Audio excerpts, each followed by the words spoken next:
Very good afternoon, ladies, gents. Warm welcome to our friends from overseas, our sponsors, colleagues from the Indian Navy and Coast Guard. Madam DG was supposed to be here. Unfortunately, she's tied up with a board meeting. She'll try to join us later on during the schedule. So, welcome to the first conference on resolving maritime claims. And the reason I say first is because looking at the response, I think we want to make it a flagship industry event year on year. And we conceptualized this conference about 6 months ago when the committee sat down and said, yes, we do lots of these smaller events, let's do one mega flagship industry event. And that's where the idea was born, and we all put it together, and here we are today, thanks to the support of our sponsors, the speakers who are here, and of course all our shipping colleagues who've taken the time out on Friday afternoon to come in. And what we want to achieve from this is essentially because as ship owners, charters and operators, you're always faced with this burning issue when a claim hits your desk. And we're going to get three perspectives, essentially. One from the law firm, Stevens and Howard. The other perspective will be from the P&I Club, who's the owner's best friend. And then we have a third perspective from Flagstate, but although they're not directly involved in resolving the claim, they'll be involved in the loss prevention and investigation side of it. So it's a little mixed bag.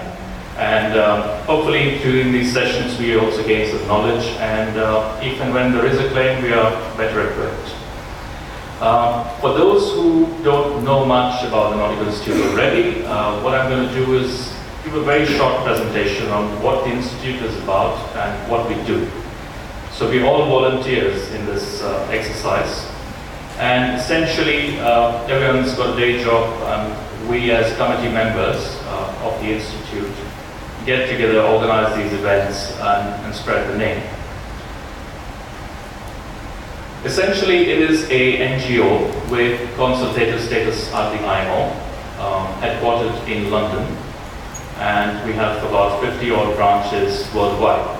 So each region has a branch or a sub-branch sometimes, and a branch is made up of its members living around the area. And each branch will then have a chairman, secretary, and a committee. And it's upon these individuals to organize events, spread the name of the Institute, and also help to bring on membership. So mostly maritime professionals. Earlier in the day, it used to be restricted to sailing staff and master mariners at a certain place, but they've opened it up, even open to lawyers, shipbrokers, students, etc. So they've expanded the footprint essentially to get more people involved in the industry. One of the aims is to represent seafarers and maritime professionals' views at the highest level. So there is a delegation which goes to the IMO from the Nautical Institute, and as a member you can actually opt to be on one of the subcommittees, and we actually get the papers through to send our comments, which then get heard at the IMO. So you can, as individuals, contribute to changes in legislation which you see coming 3 or 4 years down the line. The NI also publishes a number of publications. They have over 200 in the library, very well-reputed publications. As a member, you get a discount of, I think, 30% if you're signed on. Membership is of two types. It's individual or corporate as well. We have companies subscribing as members. And a lot of these books are some technical books, especially if you want to refer to them in terms of an investigation or technical information. The NI also does what is known as a accreditation and certification program for DP vessels, dynamic positioning vessels, which are used in the offshore sector. Organizing events and conferences such as this to spread awareness of what's happening in the industry. They also publish something known as MARS, which is Mariners Alerting and Reporting Scheme. My colleagues who've been on ships have been seeing these copies floating around. And the Seaways magazines, which is quite technical. The website also has a job portal. Nowadays, people put up their requirements on there, and you can you don't need to log in, you can just go on the website and look at what opportunities there are. And quite importantly for seafarers who are out at sea, there's insurance cover for legal defense costs in case the mariner finds himself in an awkward situation of a collision or an investigation. So I think the latest cover is £50,000. It's about £50,000 worth of legal defense cover is offered to each member if they find themselves in that situation. So if you need to find out more, that's the website. Go have a look. It's quite an informative one. They also have a LinkedIn page which is quite useful. There are a lot of discussions which go on there. And it's quite beneficial. Yes, there's a lot of voluntary work that we all put in. We all got day jobs. But at the end of the day, when you see all our colleagues in one room, it gives you a sense of satisfaction. So that's the website. Have a look when you get some time. And that's what we do. So I'd like to call upon Captain Subramanian now, who is going to stand in the place of Madam DG. If I may say. Sorry, Captain Halway is going to take over. Apologies.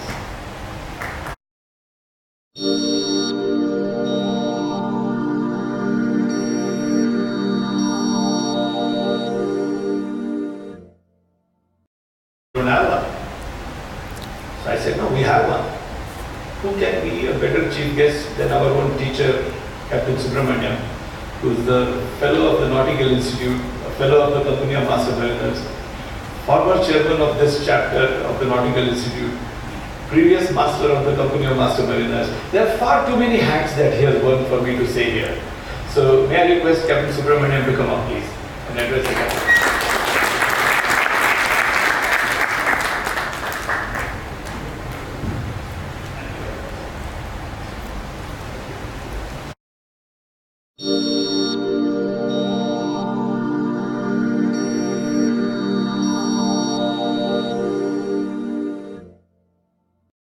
I came in here, I was looking for the non.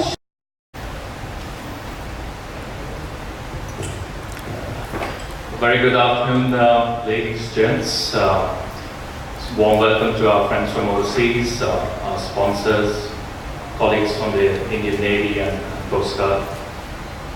Madam DG was supposed to be here. Unfortunately, she's tied up with a board meeting. She'll try to join us later on during the schedule.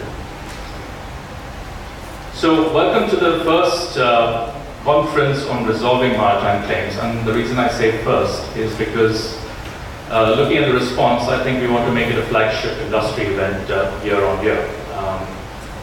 And we conceptualized this conference about 6 months ago when the committee sat down and said, yes, we do lots of these smaller events. Let's do one mega flagship industry event. And that's where the idea was born, and we all put it together. And here we are today, thanks to the support of our sponsors, the speakers who are here, and of course, all our shipping colleagues who've taken the time out on Friday afternoon to come in. And what we want to achieve from this is essentially because as ship owners, charters, and operators, you're always faced with this burning issue when desk. And we're going to get three perspectives, essentially one from the law firm, the support of our sponsors, the speakers who are here, and of course all our shipping colleagues who've taken the time out on Friday afternoon to come in. And what we want to achieve from this is essentially because as ship owners, charters, and operators, you're always faced with this burning issue when a claim hits your desk. And we're going to get three perspectives, essentially one from we as committee members of the Institute get together, organize these events, and spread the name. Essentially, it is a NGO with consultative status at the IMO, headquartered in London, and we have about 50 odd branches worldwide. So each region has a branch or a sub-branch sometimes, and a branch is made up of its members living around the area. and each branch will then have a chairman, secretary, and committee, and it's upon these individuals to organize events, spread the name of the institute, and also help to bring on membership. So mostly maritime professionals. Earlier in the day, it used to be restricted to sailing staff and master mariners at a certain place, but they've opened it up, even open to lawyers, shipbrokers, students, etc. So they've expanded the footprint, essentially to get more people involved in the industry. One of the aims is to represent seafarers and maritime professionals' views at the highest level. So there is a delegation which goes to the IMO from the Nautical Institute, and as a member, you can actually opt to be on one of the subcommittees, and we actually get the papers to refer to them in terms of an investigation or technical information. The NI also does what is known as accreditation and certification program for DP vessels, dynamic positioning vessels, which are used in the offshore sector. Organizing events and conferences such as this to spread awareness of what's happening in the industry. They also publish something known as MARS, which is Mariners Alerting and Reporting Scheme. My colleagues who've been on ships have been seeing these copies floating around. And the Seaways magazines, which is quite technical. That situation. So if you need to find out more, that's the website. Go have a look. It's quite an informative one. They also have a LinkedIn page which is quite useful. There are a lot of discussions which go on there. It's quite beneficial. Yes, there's a lot of voluntary work that we all put in. We all got day jobs. But at the end of the day, when you see all the colleagues in one room, it gives you a sense of satisfaction. So that's the website. Have a look when you get some time, and that's what we do. So I'd like to call upon Captain Subramanian now, who is going to stand in the place of Madam DG. If I can say. Sorry, Captain Halve is going to take over. Apologies.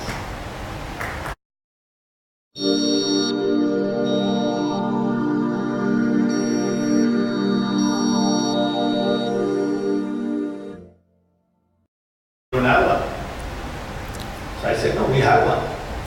Who can be a better chief guest than our own teacher, Captain Subramanian, who is the fellow of the Nautical Institute, a fellow of the Company of Master Mariners, former chairman of this chapter of the Nautical Institute, previous master of the Company of Master Mariners. There are far too many hats that he has worn for me to say here.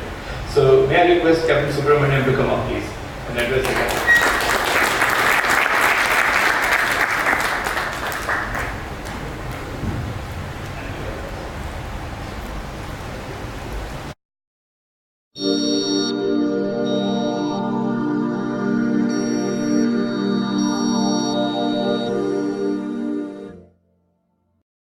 Came in here, I was looking for the non-snoring section because some speakers put you to sleep. Not that you want to sleep, you just drone on. So I was looking for the non-snoring section. I was accosted by Captain Halve and said, he didn't ask me, he said, you will be chief guest, like the German, old German style. You will have tea. You dare not say no. So he says, I was told to substitute for the DG, for a smart, but good looking should not be used here. A smart lady, you have to do with the old fogey.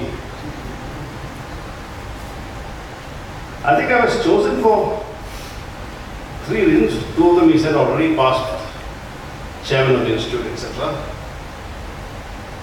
Plus I had one rank lower than the DG for 12 years. But I think the real reason is, look at the name list. My name is SUB and so on. The SUB was meant for substitute. So I'm here. And the title today is Resolving and not Revolving Claims. Revolving claim would mean pass the blame on to someone else and you got your client out of it. Okay. Incidentally, my son is an ex-shipmaster working in PNI for the last 10 years. He's manager loss prevention for ship owners in Singapore. He's due tomorrow, he missed the seminar again.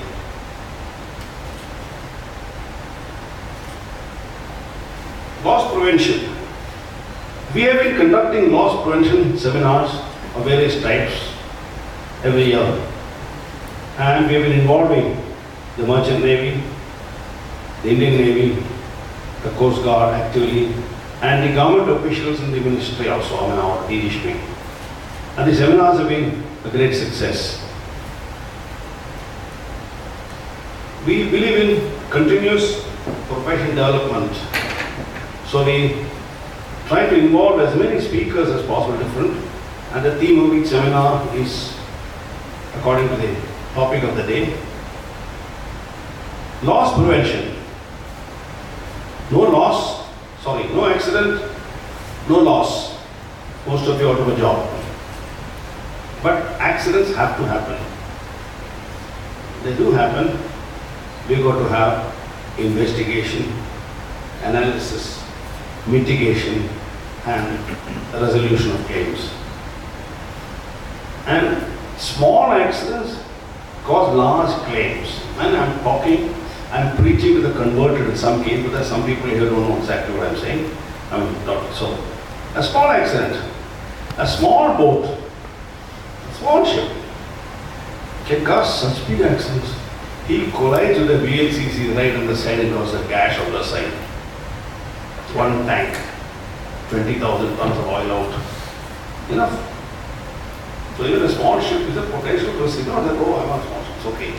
It's not like that. It's simple. One fellow crossing the road, suddenly out looking, can cause the other vehicle to go out of control and large accidents take place.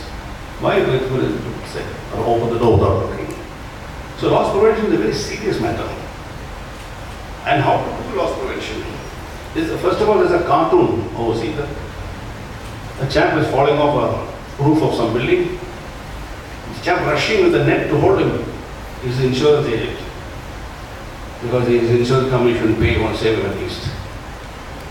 Also, loss prevention, our perception changes.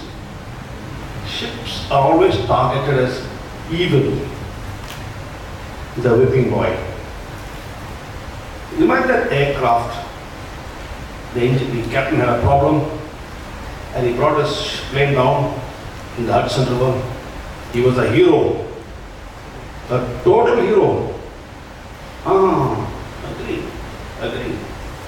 What about the shipmaster whose steering control went out of order? He was heading straight for the refinery and he headed to put the ship aground. He is arrested. Charged with polluting the air. Doesn't matter about the refinery. Then what would have happened? What you did now is you polluted the sea by a little bit of oil that came out. He is arrested. If some gold is found or contraband is found on a plane, the pilot is not arrested. He goes home as usual. Shipmaster in jail for the next 6 months. Sometimes he's not going to fault. Doesn't matter. So loss prevention is so important to us that study past cases. What has happened to people in the past? How can we do to prevent it? So seminars of this kind are very, very important. I think today we have seminars distributed to, we invite all people, but tomorrow, but we have more of these.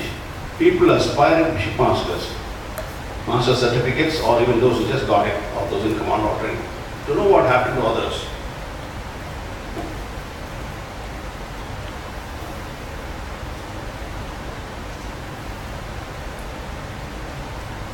Loss prevention starts everywhere. Today, your loss prevention today, Captain Harvey told you.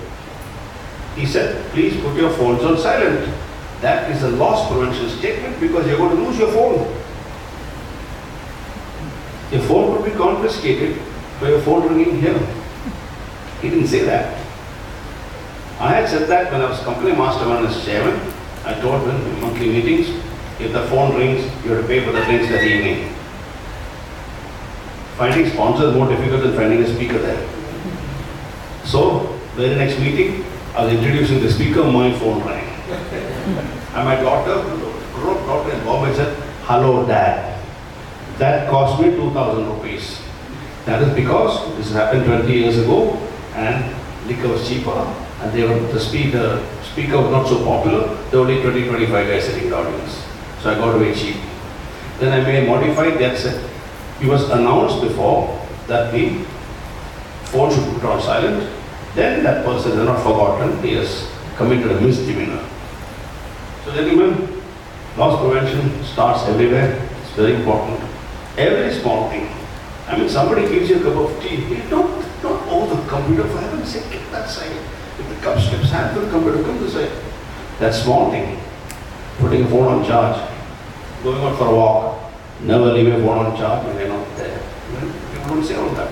Small things. Loss prevention. Small incidents lead to big accidents. So today's thing is very important. And sorry if I used up the time, half of that humor, because I was suddenly asked to substitute. I had a damn good speech, you again want to notice. Okay, thank you.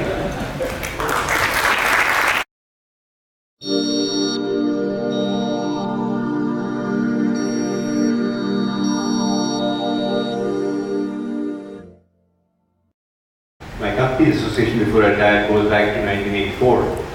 And I had associated the name Stephen Harvard with the casualty. So every time Stephen Harvard called, I knew there was a casualty. And I'm so happy that I'm introducing them to a conference on resolving maritime claims. I also learned today that the colleagues I work with are retired like me. So, but I believe also the company moved to new offices in Moorgate, spanking new offices. So, the first panel speakers are Shaw Gibbons and Alex McHugh. Shaw is a partner in the London office. He specializes in shipping, shipbuilding, offshore disputes, and advises shipyards and shipowners on negotiations. He is recognized by the Legal 500 as a leading individual and has been praised by both the Legal 500 and the Chambers. Shaw advises the diverse range of clients including shipowners and charterers, P&I, defense clubs, shipyards and banks. Extensive experience in high court litigation and arbitration, LMA, LCI and ICC in relation to disputes under charter parties, bills of lading, MOA and shipbuilding contracts. He is regularly instructed in matters involving investigation and defending of fraudulent cargo claims against shipowners, insurance and banks, and has spent extensive time in West African countries investigating such claims. He is a specialist in obtaining freezing, inspection, disclosure orders and anti-suit injunctions in English courts. Alex has extensive experience in all aspects of charter party disputes such as demurrage, cargo contamination and other cargo claims, hire disputes and delivery disputes. He's acted both for owners and charterers in relation to disputes involving bunkers, tankers, gas carriers and gained closer knowledge in the industry. He has acted in a number of high-value shipbuilding disputes as well as being closely involved with drafting and negotiating shipbuilding contracts including offshore pollution response vessels to be constructed in both Chinese and Singapore yards. He has also advised in relation to contentious aspects of ship finance and represents on a number of ships. In recent years, Alex has been increasingly working on the offshore market and providing advice to clients in relation to offshore charter parties disputes and being heavily involved in high-value, complex FPSO refurbishment disputes. So first, speakers, I invite them to please commence the presentation. Thank you.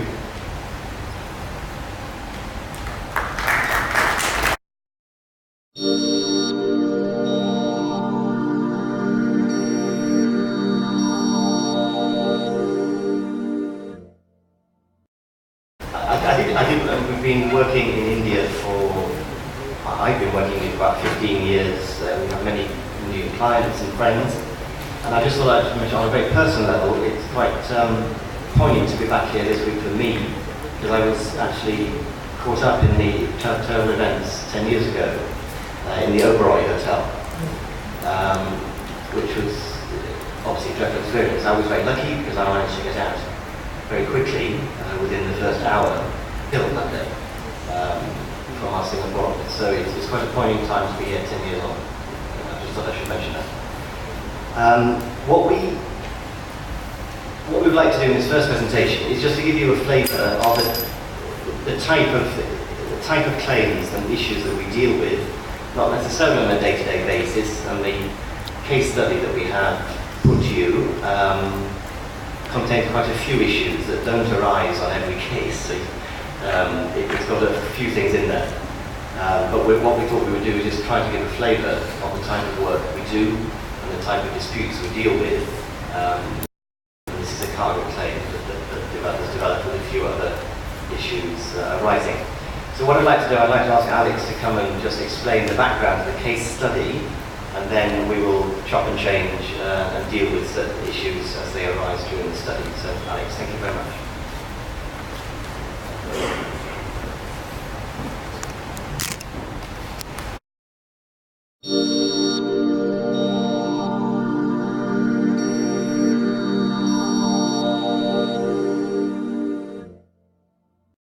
It's fictional, and it has a number of issues that fortunately don't arise all the time. But the issue involves cargo, which solidified within a tanker and caused an awful lot of knock-on consequences. So I'll just run through the facts of the case study, and then afterwards we can talk about the various issues that arise. In our case study, we have a vessel, a tanker, approaching the end of a 2-year time charter on the good old Shell Time 4 form, which is subject to English law and arbitration. I should add that the slides that you have in your packs contains a slight error. The charter party is subject to arbitration, not to English High Court proceedings, and the charterer is a Greek oil trader. And as we join the action, the vessel is carrying a cargo of crude, which has a very high pour point. For those of you who may not know what that means that it solidifies when the temperature goes below quite a high temperature. So if the temperature of the cargo falls below, say, 40 degrees Celsius, it will become solid. So the vessel discharges the high pour point crude in winter conditions, i.e. it's colder than the pour point of the crude. The crew does some clearing of the lines, but does not carry out hot water washing or steam washing of the lines. For the final voyage under the terms of the time charter, the charterers have sub-voyage chartered to a European oil refinery company. Charterers therefore order the vessel to ballast to a different port and load a final cargo for discharge back in Europe. At the time they order that voyage, it is likely that the voyage will overrun the charter period, i.e. the vessel is likely will be redelivered late. So the vessel arrives at the load port for the final voyage, again in wintry conditions, and upon berthing, it is discovered that the vessel cannot load because there is frozen or solidified residue from the previous high pour point cargo in the vessel's lines, and as a result of the problems, the vessel is forced to leave the berth by a terminal. The vessel then remains at anchorage for 6 days while the crew carries out cleaning to remove the high pour point residue using hot water washing. And then there's a further wait after that of 12 days because the vessel can't get back to the berth due to berthing congestion. After finally completing the voyage back in Europe, owners miss out on a lucrative further voyage charter that was already fixed to take place after the end of the time charter. Now charterers deduct from hire 18 days, i.e. the 6 days that it took to clean the residue, plus the 12 they were awaiting a berth. And then the oil refining company, i.e. the voyage charter below the time charterer, brings a series of claims against time charterers for reallocation costs among their various refineries, the cost of a replacement cargo and the vessel to carry it, refinery production losses, i.e. loss of profits from their refineries as a result of the late delivery of the cargo. Perhaps performance, obviously it did, and that has on the owner's loss of a lucrative follow-on voyage charter. The next question is whether owners, by not carrying out the hot water washing, breach their obligation of providing all customary assistance to the charterers. The third issue is when, if at all, the vessel was off hire. Fourthly, the remoteness of the various voyage charters claims that have been passed up to owners. And finally, the effect of the Greek court proceedings and what, if anything, owners can do about them. So to consider the first issue, i.e. the effect of time charters orders, I'd like to ask Sean to come back to the microphone now.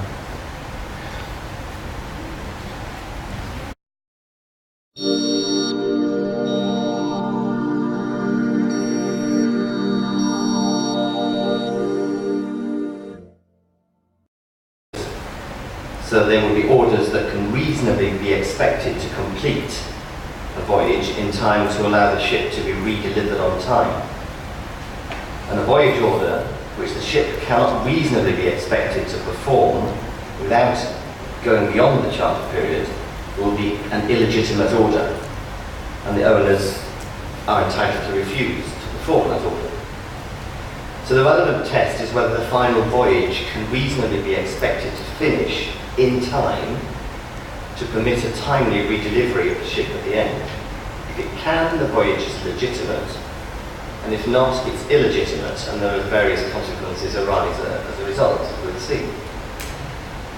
So where time charters for a stated period, we often see things like charter is 6 months plus or minus 15 days, the charter's option, or 12 months plus or minus 30 days. There's a duty to redeliver for the charterer by that extra 15-day period. And so the charter's duty is to ensure that their voyage orders are legitimate, and it's a continuing duty. So if there is a change of circumstances that makes a valid order invalid subsequently, then the duty on the charterer is to give new, fresh, legitimate orders.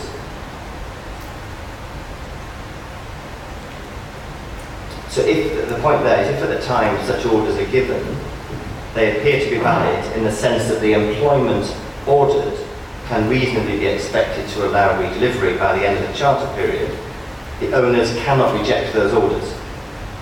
But of course, it's contingent only, and the circumstances can change. The most famous English legal case in this area is called the Gregos, which was a case from the early 1990s, where a ship was headed up the Orinoco River to load a cargo, but the charterers had ordered that vessel to go on. So she was ordered to go and discharge, and then she was ordered to go and pick up another cargo, come out of the Orinoco and go back to a European port. During the voyage up the Orinoco, the vessel, there was another vessel grounded in the Orinoco, and there was a delay of about 2 to 3 weeks before the ship could reach the discharge port. And that meant that there was no way she was going to be able to be redelivered by the time which the redelivery date was after about another month. So what happened in that case was that the owners said, well, we can't, the orders you've given us, you cannot redeliver the ship by the proper date. And there was the duty, it was held that there was a duty for the charterers to give new orders, which seems a bit harsh, but that's the law. They did not give the new orders, and because of that, they were held to be in repudiatory breach of the charter. So they had breached that so the charter came to an end, and the owners were entitled to withdraw the ship. An illegitimate order, as I said, is an order that the charterers are not entitled to give, and is therefore not binding on the owners. But of course, the owners can choose to accept or reject an illegitimate order. And if the owners reject it, the charterers come under a duty to provide fresh orders, and if they refuse, as I said just now, they may be held to have repudiated the charter. Where the owners choose to accept the order, the position is more complex, because the owners are entitled to hire at the charter rate up to the end of the contractual redelivery, and then potentially the market rate of charter hire for the overrunning period. And they may also, and it's an issue we'll look at in the case study, be entitled to damages for the losses they suffer as a result of complying. Sometimes a question arises, as in the case study here, that you've got in your pack, where there's a clause in the charter that gives the charterer an option to complete a final voyage. And it's all a question of construction of that clause. If the intention is to protect the charterer against the consequences of a late redelivery, following orders to perform an illegitimate voyage, then that must be clearly expressed. And it has been held, and we'll come and look at it again in a minute, that the wording of clause 9 in the shall time 4 form is not effective to allow the charterer to give orders for an illegitimate last voyage. So if we look at the case study, it's clear that there's a duty on the time charters to give legitimate orders. So was the final voyage legitimate? And we're told in the facts that it was likely when the order was given that the voyage would overrun the charter period. So the question that we're looking to ask is, how likely? Did the owners know? Was it reasonably have known better than to order this vessel to go on this final voyage, which was definitely going to take her beyond the redelivery period? There were then delays and problems with lines and also then congestion, so there was a major overrun before the redelivery. So was the voyage order legitimate when given? As I said earlier, the test is it has to be a reasonable expectation. The lawyers love the word reasonable, because you could argue anything. But it has to be a reasonable expectation that the voyage would be completed by the final terminal date. If it was likely to overrun, then it was not a legitimate order and could have been rejected by the owners. Now here, I think it probably was an illegitimate order. We haven't got too many background facts, but I think if it's likely, and the charters would have known that, if it's likely that it would overrun, then it would be considered an illegitimate order, which the owners here could have rejected. They could have said, no, we're not going to do this voyage, please give us another order. What happened here is the owners chose to comply with that order, even though they knew that it was potentially going to take them over the contractual redelivery period in the charter. So they made an election. And so as a result of that, they could not subsequently turn around and say to the charterers, no, I'm not going to do this anymore because it's clear, it's much clearer now that I'm not going to get my ship back. Because obviously in the back of what they're worried about is the lucrative voyage charter that they were just about to enter into. So if there was no express clause, we've got clause 19 on the screen there, that's in the charter. If that had not been there, then I think hire would be payable, and remembering this would be an illegitimate order, hire would be payable at the charter rate up to the end of the charter party period, the actual contractual period, and then at a market rate, the current market rate for the excess period after then. So if the market's gone up, the owners will be able to claim the difference, the contractual rate plus the extra that's taking up to the market rate. If the market's gone down, of course it never works that they owe the charterer money. But that's just the way it works. So what's the effect of this clause 19? That says that if at the time this charter would otherwise terminate,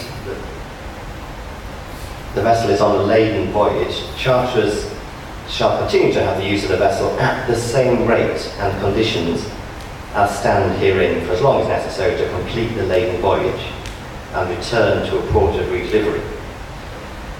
So that appears to say that the charters here only have to pay the charter party rate up until when the vessel is finally redelivered after the overrun period. But as we saw earlier, this clause, and in the case of an illegitimate order, which this was, this clause would not apply because it doesn't expressly say that it applies in the case of an illegitimate order.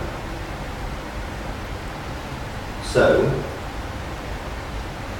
what the situation we are now in is that the consequences of the owners performing that last voyage are that the owners would be entitled to claim hire at the contractual rate up until the end of the charter party period as stated in the charter.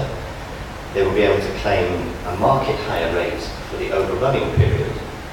But then we've also got in a position where they would be able to claim damages against the charterer for any losses that are potentially recoverable after, as a result of the breach by the charterers, because they gave an illegitimate order.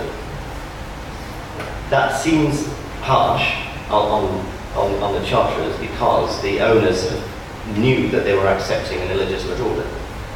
But that is the state of the law. So what sort of damages could you then have to think about the lucrative voyage charter that the owners are going to lose because the vessel is so late. The issue you're then looking at is, and Alex will also look at this later in relation to another aspect of damages, but was the damage too remote? Was that damage, was the lost voyage charter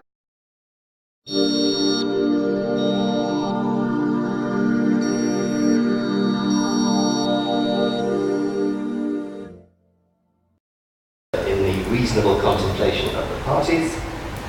We're told it's a very lucrative one. Perhaps there might be an argument for the charterers to say, well, we didn't expect to have to, we expected you might enter into a voyage charter, but we didn't expect you would enter into a voyage charter for a particular commodity that has a premium. So they may be able to argue that.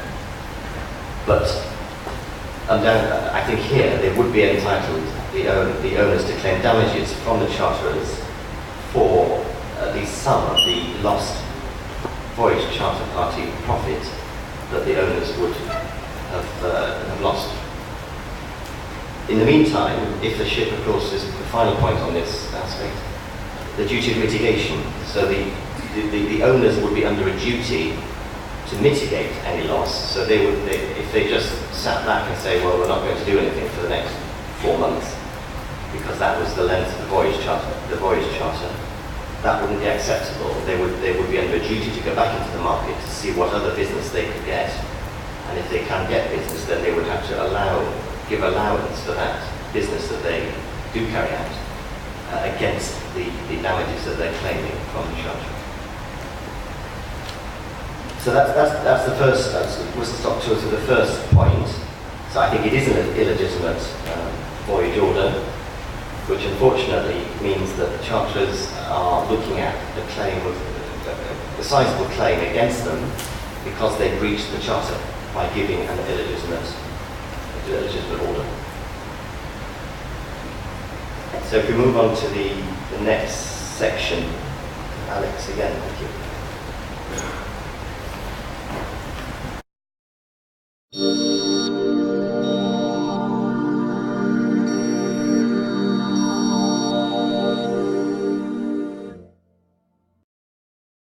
Final voyage.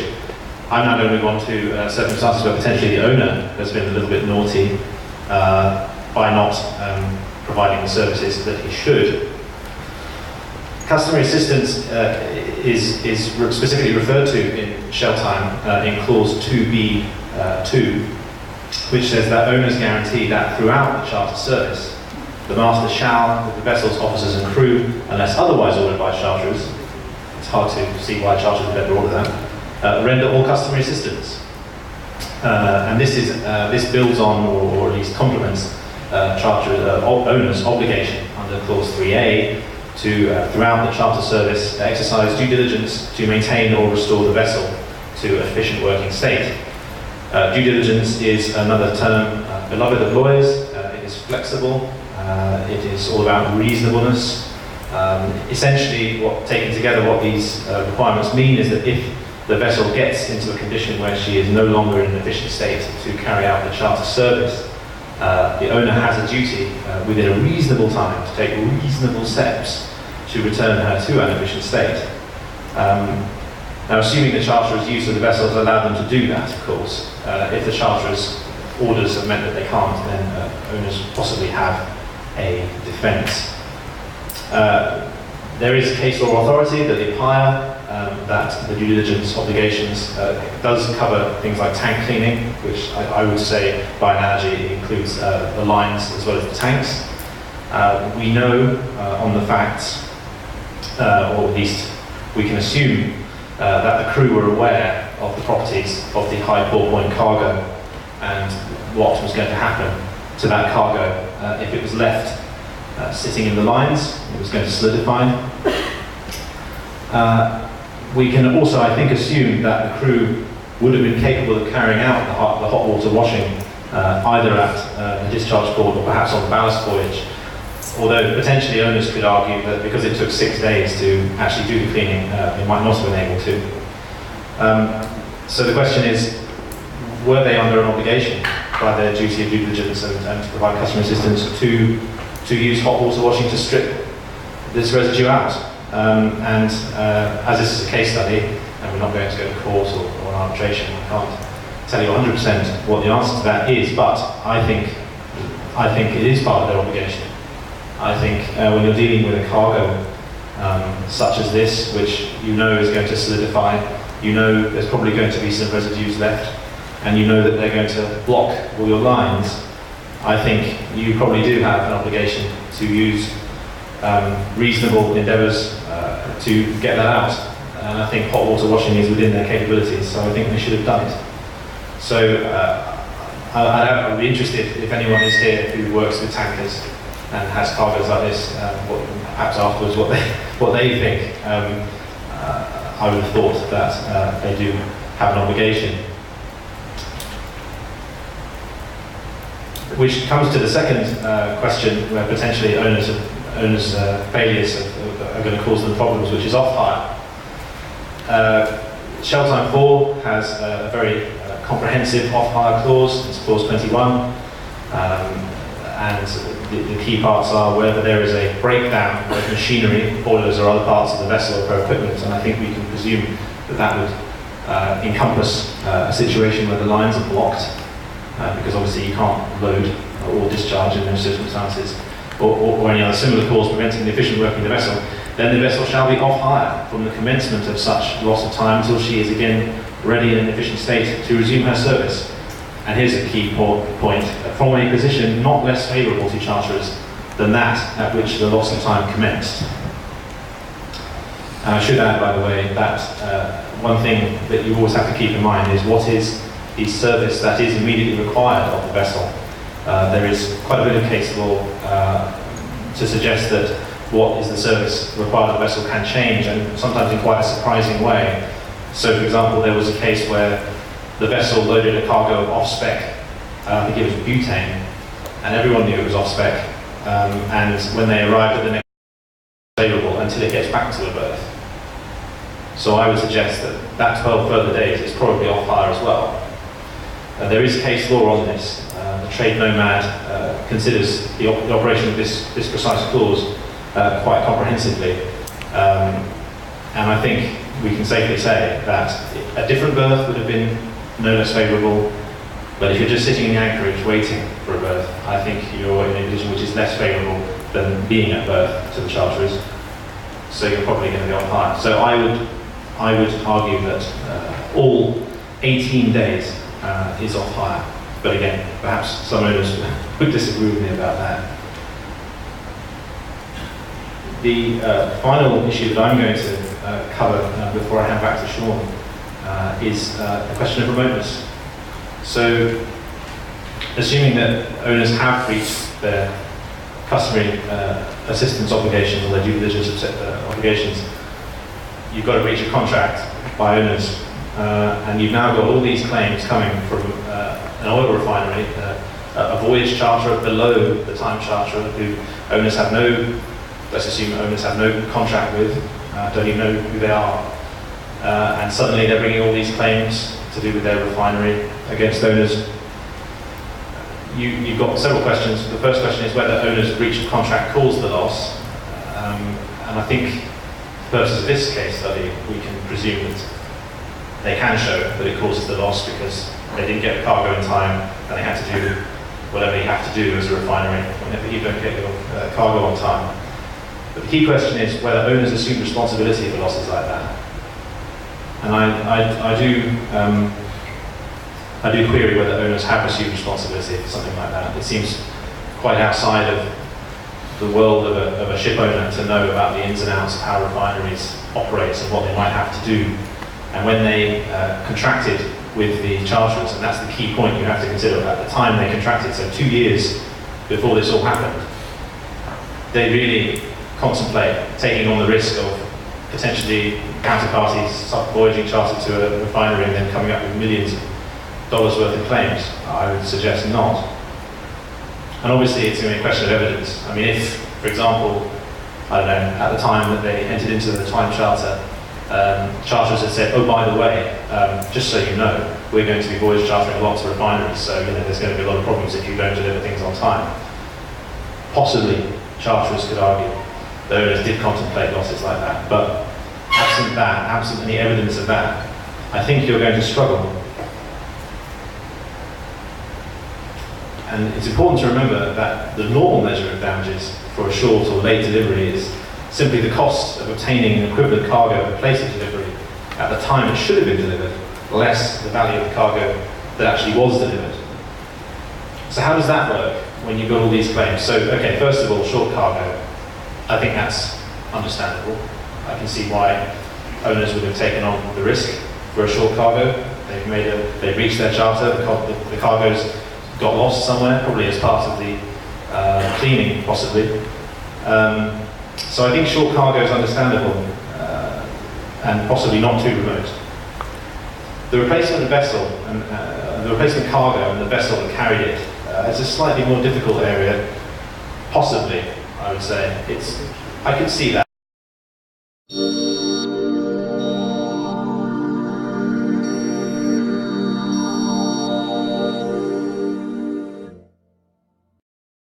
If you're an owner and someone and you breach your charter and you mean that a cargo is going to be delayed, I can see why you might have it in your mind that someone would then have to get a replacement cargo from somewhere. So that's a grey area, I would say. That's a possible.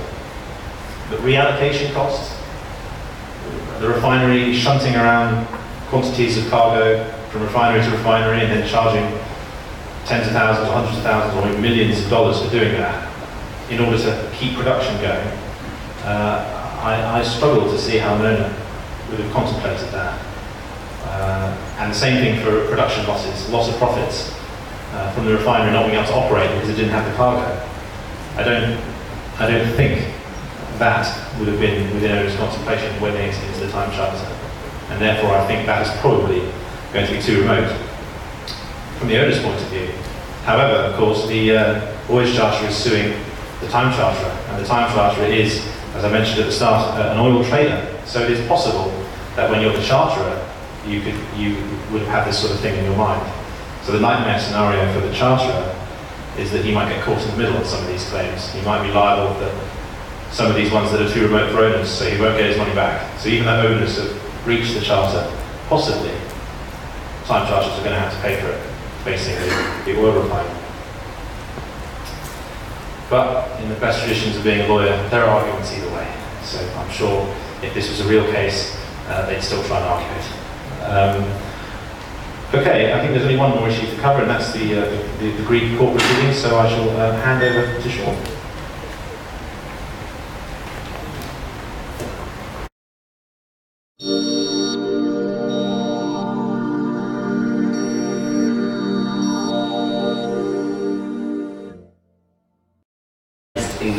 In Greece, and that's the Greek court. Now, of course, that's a breach of the Charter Party clause, which is there, which talks about it's English law, and all disputes shall refer to arbitration in London.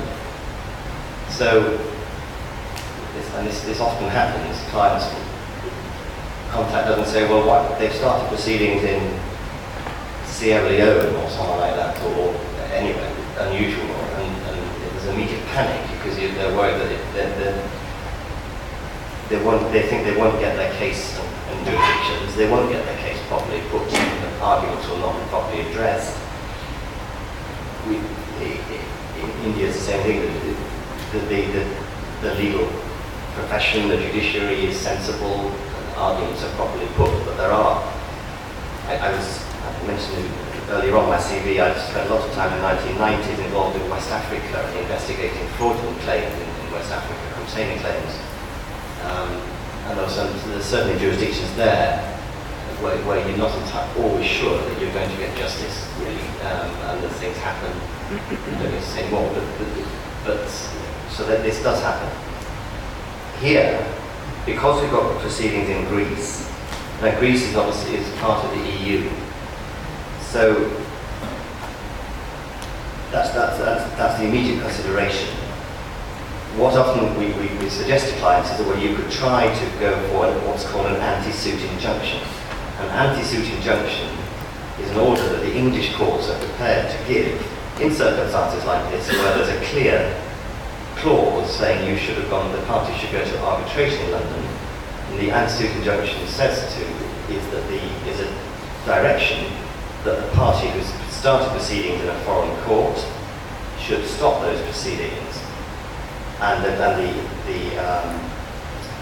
proceedings, the dispute should be dealt with by arbitration in London. So often the English court has exercised that jurisdiction since the early 1900s. There was a case, a small case back in 1820, where the English court decided that Scottish courts were not equipped to deal with a certain issue because their procedures weren't good enough. And I'm sure they were, but anyway, this particular judge decided that Scotland wasn't appropriate. So he gave an anti-suit injunction stopping proceedings there, which came as a surprise to Scotland, I'm sure. But it's an order that's direct. It says you've got to stop your proceedings. It's directed against the party, the individual or the company. It's not an order to the foreign court, although some foreign courts may perceive it that way. They often do like to travel to London for business reasons, other reasons, but they can be arrested at Heathrow Airport if they're in contact with the English court. So if it works, then it can be a very powerful weapon. The issue here, though, will be that they've started proceedings in Greece, which is part of the EU, and as you know, we are still part of the EU for the time being. Sadly, no, sorry, I say sadly. I'm in favour of staying in the EU, but it's amazing that there was 50.2% of people in England decided otherwise. So things are changing, possibly. But the issue at the moment is that the English court, the European Court of Justice, decided that you cannot grant an anti-suit injunction in favour of arbitration.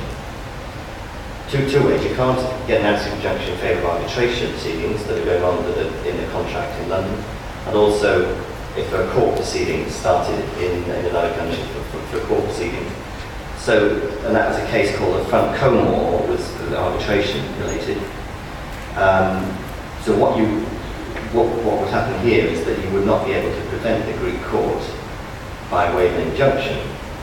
You could go to the Greek court and say there was an arbitration clause here. Please stop your proceedings. Please stay the proceedings in favour of arbitration. Perhaps unlikely that the Greek court are going to listen to you.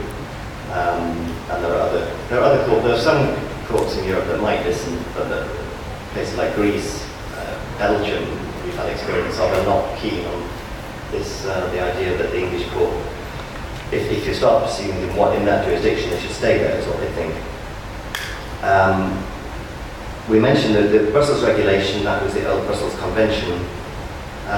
It changed, it was slightly tweaked recently, and for instance, it says there that it used to say that if the court first seized in Europe, so if you start proceedings in Greece, then that then had to stay there. The new Brussels regulation says that if there are Greek proceedings going on, but there's for instance, an English jurisdiction clause, not arbitration, then the Greek court should should stay the proceedings in favour of the English court. No doubt there will be some argument around that, but that's what it says. But here, it wouldn't help you because it's arbitration. So unfortunately, you would have to pursue, because the Greek court proceedings have started, you would have to continue those and be involved in it. As I say, I mentioned Brexit.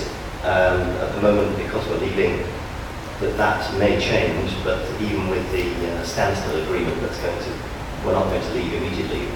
There might be another 3 or 4 years before the European Court of Justice stops being our Supreme Court, as it were, ultimate court.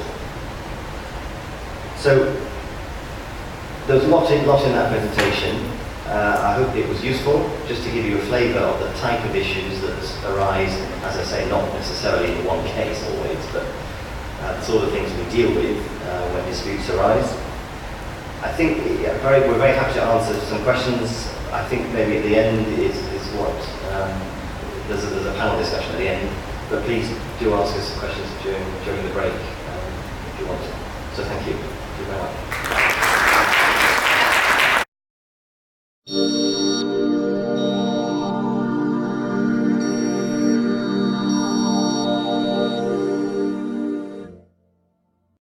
Commodore Okta to come up and present a plaque to the speakers.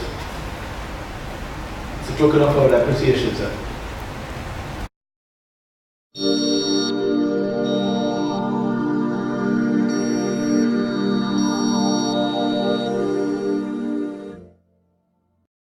American Steamship Owners Mutual Protection and Indemnity Association Incorporated.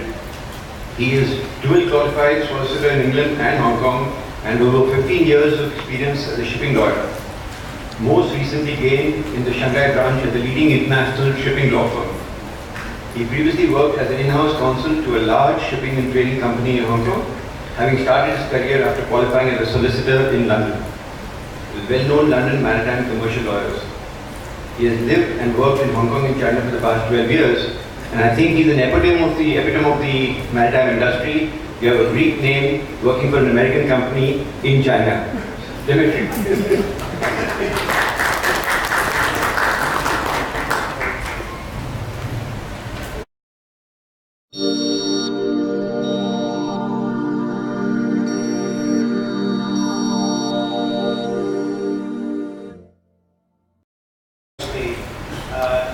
in our business.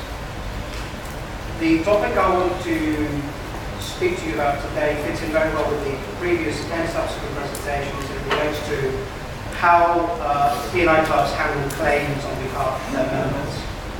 This particular topic is based on a speech we gave for our members in Taipei maybe about 3 or 4 weeks ago. So it's a bit meatier than I was hoping it would be. So I don't really propose to go through every slide like we would normally do for our members, otherwise despite the coffee you consume, I'll probably put you to sleep. What I do want to do is focus on some of the slides which really show how much value the club can add and why you should use the resources that the club has available for you as a member.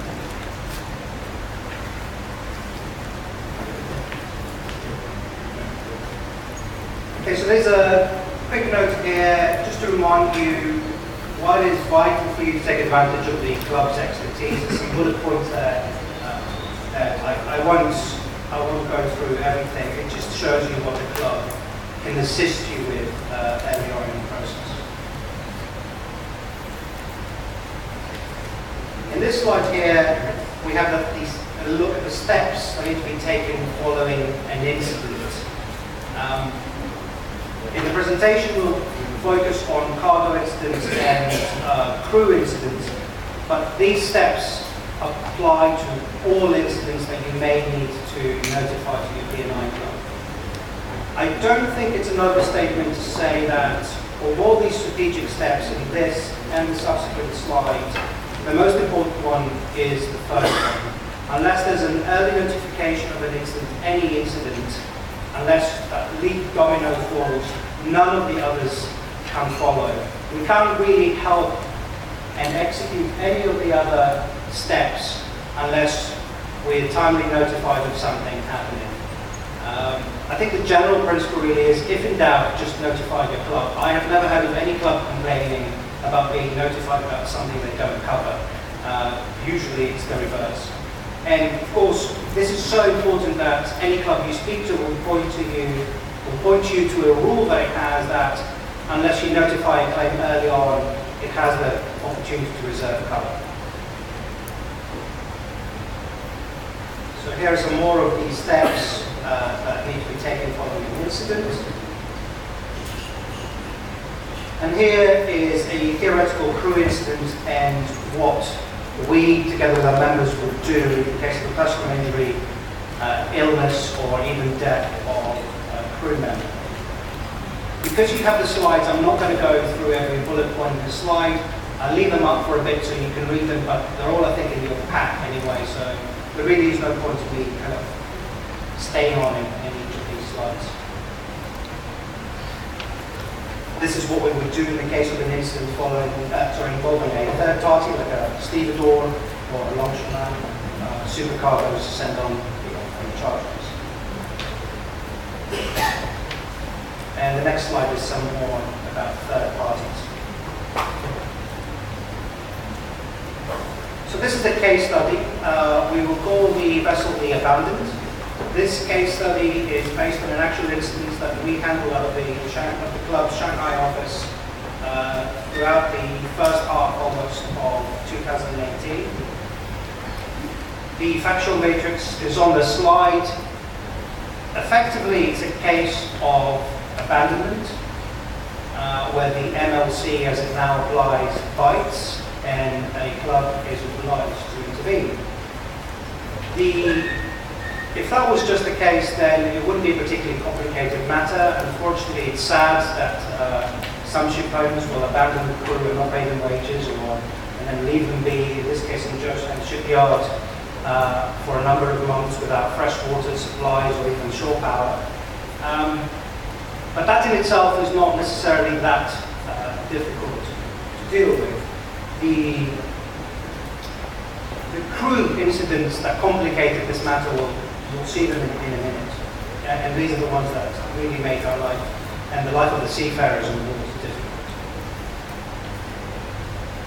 The first thing we do, obviously, is we appoint global correspondents. They check the status of the vessel from a safety perspective. They check the condition of the crew, make sure that none of them require medical care. They take steps towards repatriating the crew, examining the cost and procedures for doing so, and also start assisting the lawyers in preserving the claims of the crew against the ship owners. I just mentioned the lawyers. They're there to not only ensure that we comply with our obligations, because we need to satisfy the obligations of the convention. We need to be able to say that the flag state is happy with the steps that we're taking, but also China, as the host nation in this particular case, has to be happy with everything that we're doing. So locally we coordinate with the correspondents and the lawyers and the ITF and a number of other organizations. There's a couple of slides on the MLC, which I won't go through, but if it's something that interests you, we can discuss later.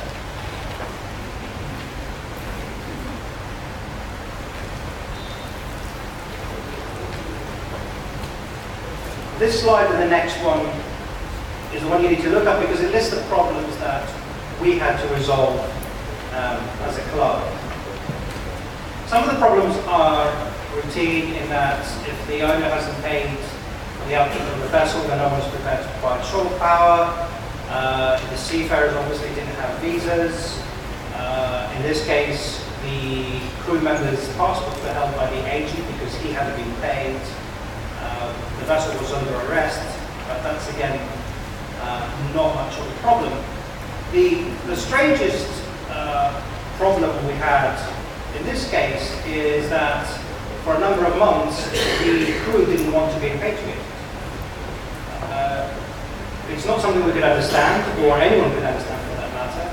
It was a judgment that they collectively made purely on the fear that they would never get the money if they left the ship. It made their life more difficult than it should have been, but it's an understandable stance when you no longer can trust anyone and you've been stuck on board the ship with no food or water for a number of months. And really, until we were notified by the flag states, you rely on handouts to survive. So the crew were Ukrainian. With the help of the Consulate General of the Ukraine, we were able to convince them to repatriate. So you can see there's a whole host of problems, some routine, some not in this case. But just when we thought that our horror problems were over, and literally the day the crew were on the way to the airport in Shanghai to be repatriated, the chief engineer suffered a suspected heart attack and was rushed to hospital. The correspondents acted very fast. They provided their own LOU so that medical care could be provided to the chief engineer on an expedited basis. Otherwise, we had to prepay the hospital, and that facility wasn't available in such short order. But again, the biggest complication here was surprisingly the chief engineer himself. This was a man who, particularly the last few months, had taken to smoking and drinking very heavily. And even though he suffered a suspected heart attack, he saw no reason why that should change, even while he was being hospitalized. So we had a hard time convincing him to stop smoking and drinking while he was in hospital, let alone afterwards. Luckily for him, his wife intervened, saw the seriousness of the position, signed all the forms so he could be examined. He didn't have to have an operation, but also was eventually discharged and was free to fly the next day. The case, this particular case with the chief engineer, raised quite a novel issue about cover, which mercifully we didn't have to deal with, but may come to bite us in the backside in a few months' time if the chief engineer continues the lifestyle that he's keeping, which he's bound to. And the issue is this: I'm not sure to what extent, even in an abandonment case where we step into the shoes of the ship owners, we are obliged to assist someone who doesn't want to help themselves. So if you have, in this particular case, this gentleman who refuses to heed medical advice and stop drinking and smoking and has been diagnosed with occlusions in his heart and his arteries already, if he brings a claim against the club or the owners subsequently, are we obliged to cover that, bearing in mind that he's refused to follow medical advice? I don't know the answer.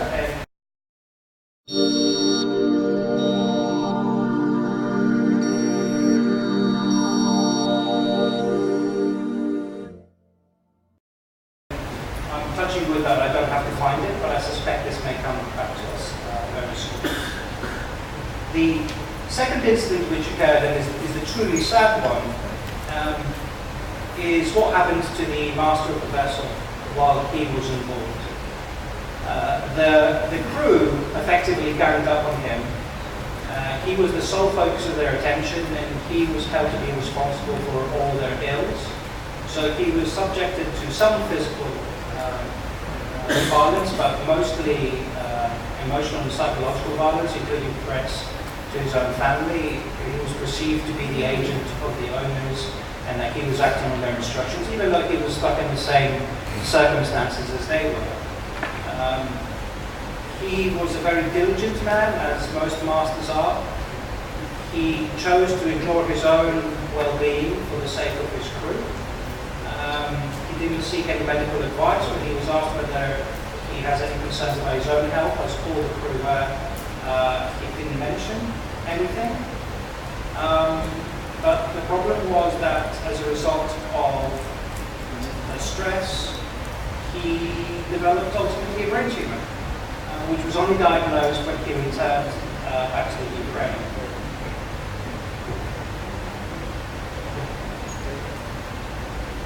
The club took the decision almost immediately that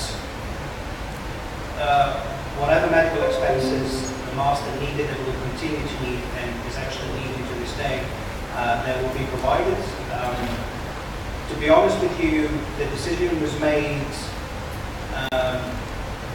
officially the decision was made because it was clear that his condition was brought on while he was under employment in the vessel, so we would have had to cover it in any event. The club took the decision before we knew the full factual background of the case that, given what we've been through, we would have covered it in any event.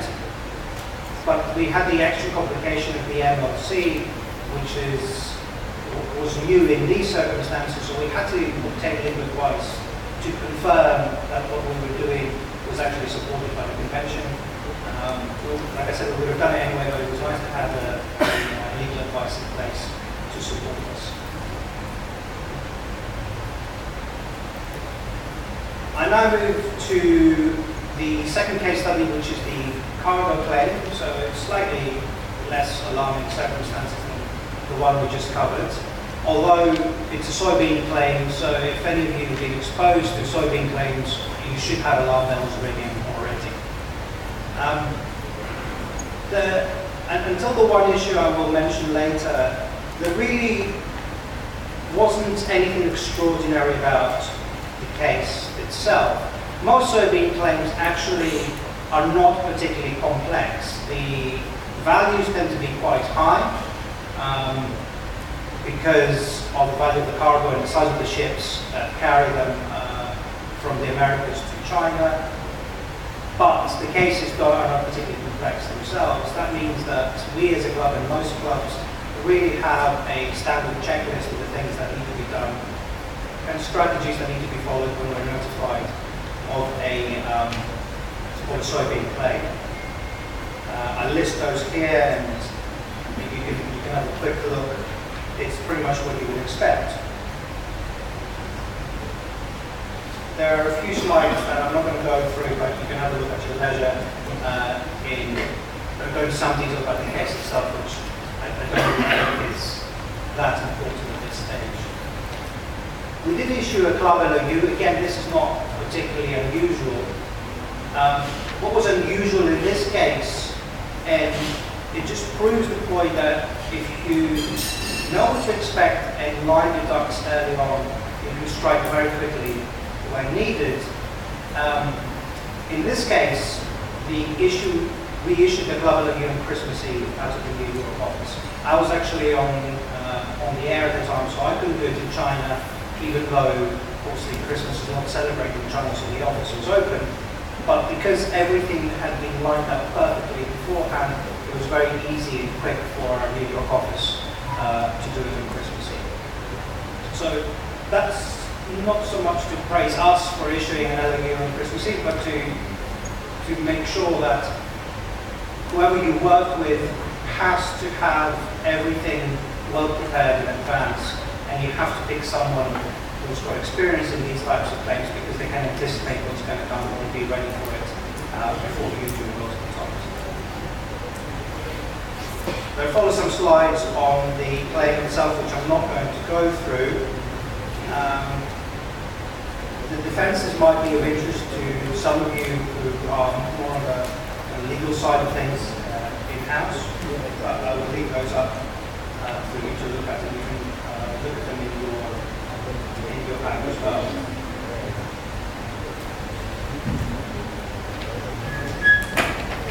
The only real interesting or major interesting points in this case was the question of jurisdiction.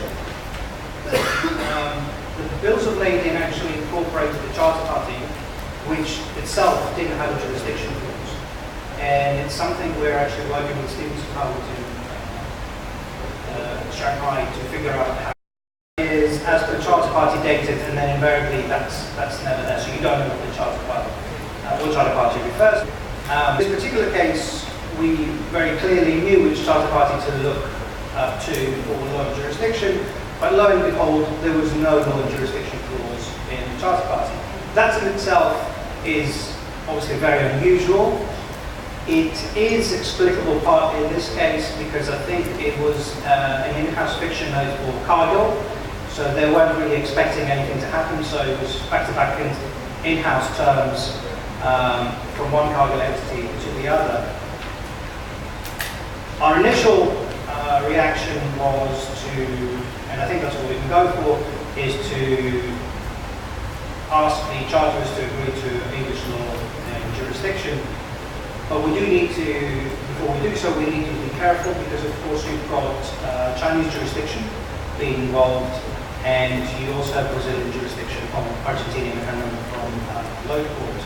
So there is a very clear suggestion that another jurisdiction may actually trump English law jurisdiction in terms of applicability, and although we don't anticipate that anyone would necessarily want to litigate in one of those jurisdictions, we need to be prepared for their response that's what they want to do just to annoy us, frankly.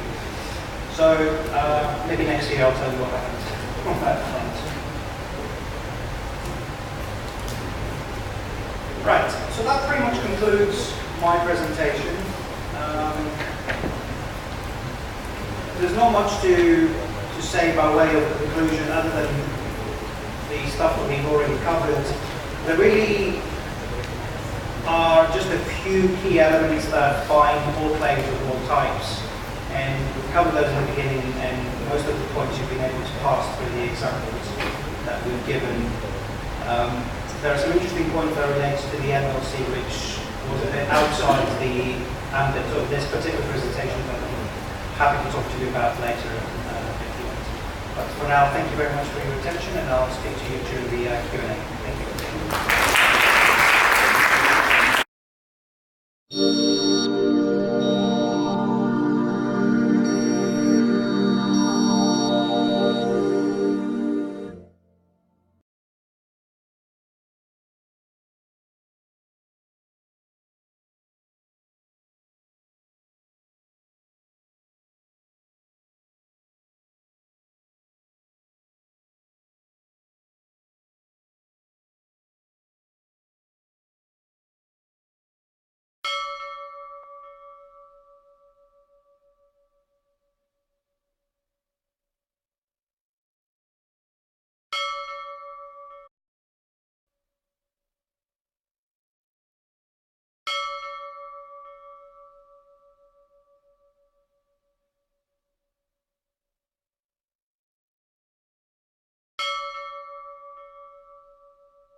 As a country head, India subcontinent, and set up the Mumbai office.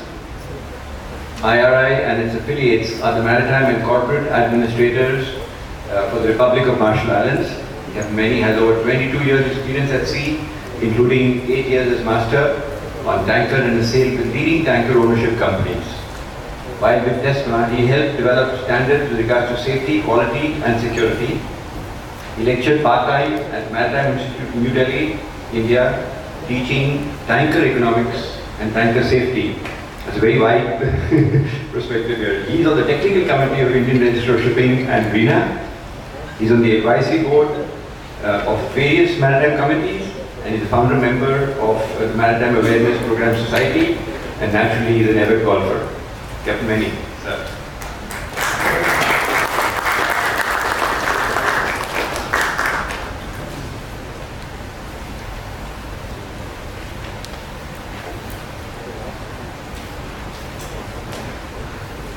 Good afternoon, ladies and gentlemen. As is customary, I must thank the organizers for giving me this opportunity to be here among you. But when I met the crowd, when I walked in here, I found that all of you know more than me. So there's nothing that I can teach you here. But I'll share something with you. Whenever I'm speaking anywhere, I always reminded of this joke, you know. I read many years ago in Reader's Digest. There was a preacher, he was asked by a journalist, he says, don't you get perturbed when somebody you're speaking to starts looking at his watch? He says, no, that doesn't bother me. What bothers me when he starts to shake it and find if it's working or not. So, I'm going to be watching you from the corner of my eye. First of all, before we touch the topic, I would like to introduce who we are. We are an NGO. We are based out of Washington, a place very close to Washington called Reston in Virginia. And we are the corporate and the maritime administrators for the Republic of Marshall Islands, which means that we do everything and they get the credit, so to speak.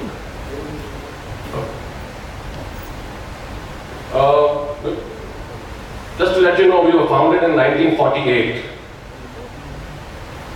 The person who founded this company was Edward Stettinius. He was the Secretary of State of US. Very important man with President Roosevelt. And he was one of, during the Yalta Conference in February 1945. Edward Stettinius was also part of that entourage that went to that conference.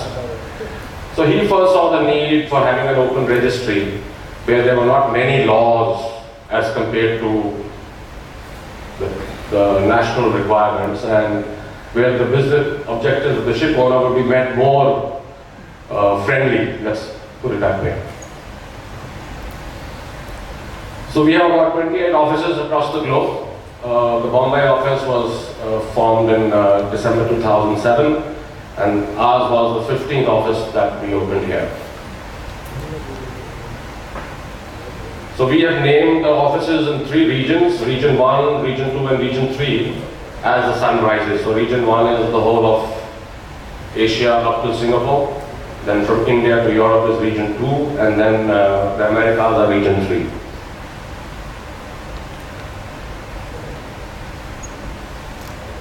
When I came and started working for this flag, there was a term which was very popular. It was called flag of convenience. In 2008, I made my first presentation in Bombay, and I showed them a flag state performance table where there were 126 countries listed.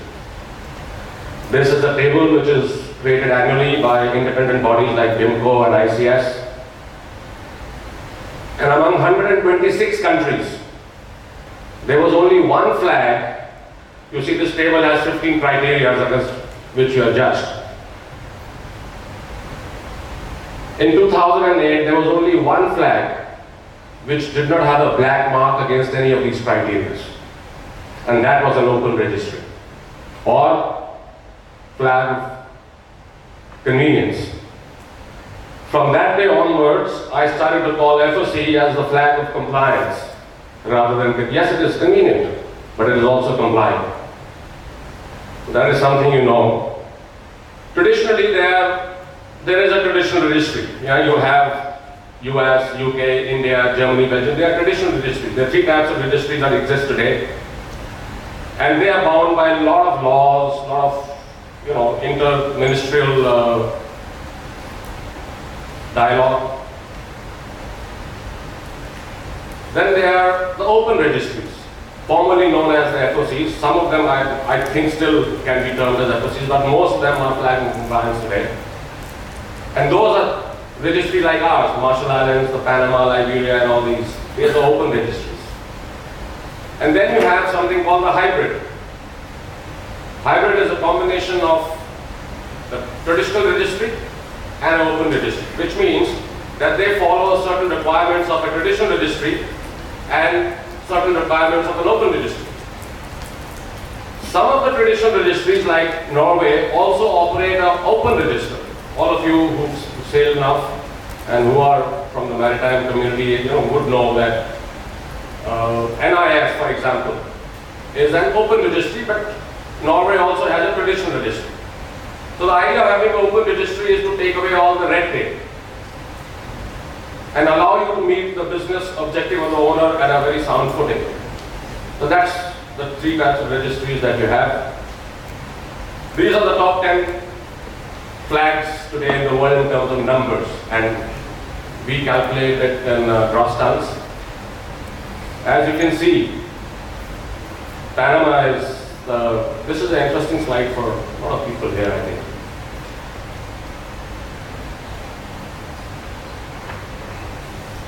There is Panama number 1 and Japan at number 10.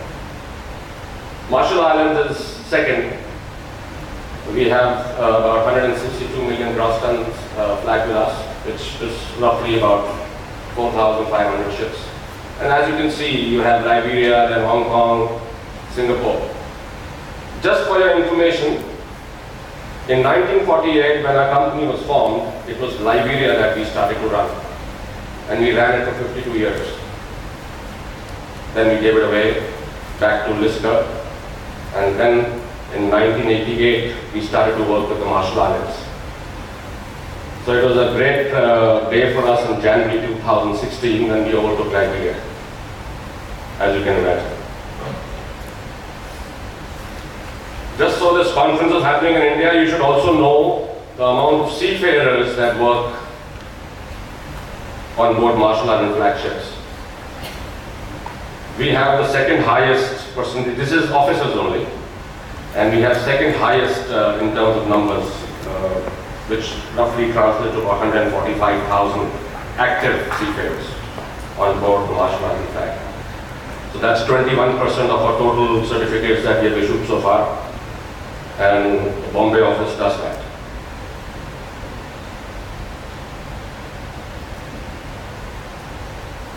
What does a flag state do?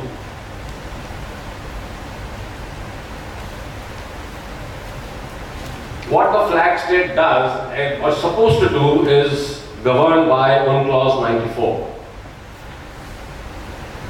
This is the one that says what are the duties of a flag state. Every flag state knows this, whether you are, and everyone comes under this, whether you are a national registry or an open registry or a hybrid, everyone must follow these. Has to. So what does it say? It says you have to maintain a register of ships, obviously.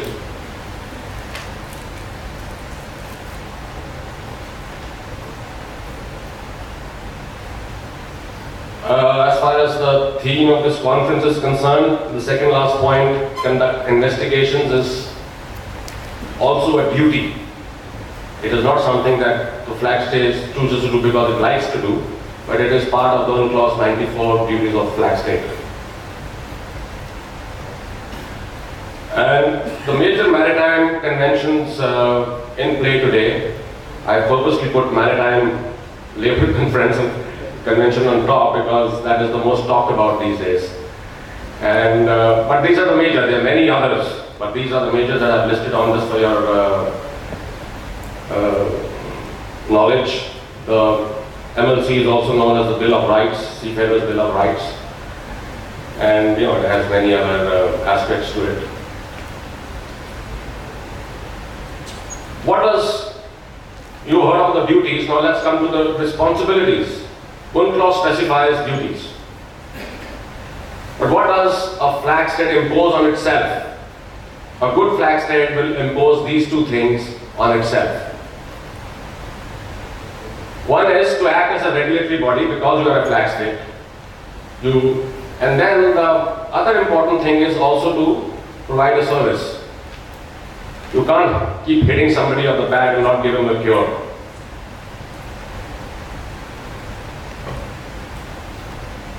So what do we do as a regulatory body? Of course, enforce all the applicable laws, participate in work of international organizations like IMO, and disseminate pertinent information, and make sure that the ship follows a certain code of practices which makes it safe, hopefully. What does it do as a service provider? a ship owner or the technical department of the ship owner sends me a message looking to learn something or seeking a dispensation, or there's so many, we receive about 300 to 400 emails a day. And all our 28 officers are equipped to handle these emails as the sun rises. So it comes to a common box. The ship sails 24/7. So you can't say that my Saturday, Sunday is off. So you have to be able to provide a service 24/7, 365 days a year. That is a service quality that the flag state imposes on itself. It's not mentioned anywhere. But as a responsible flag state, this is one of the most important job a flag state must do. Provide service 24/7.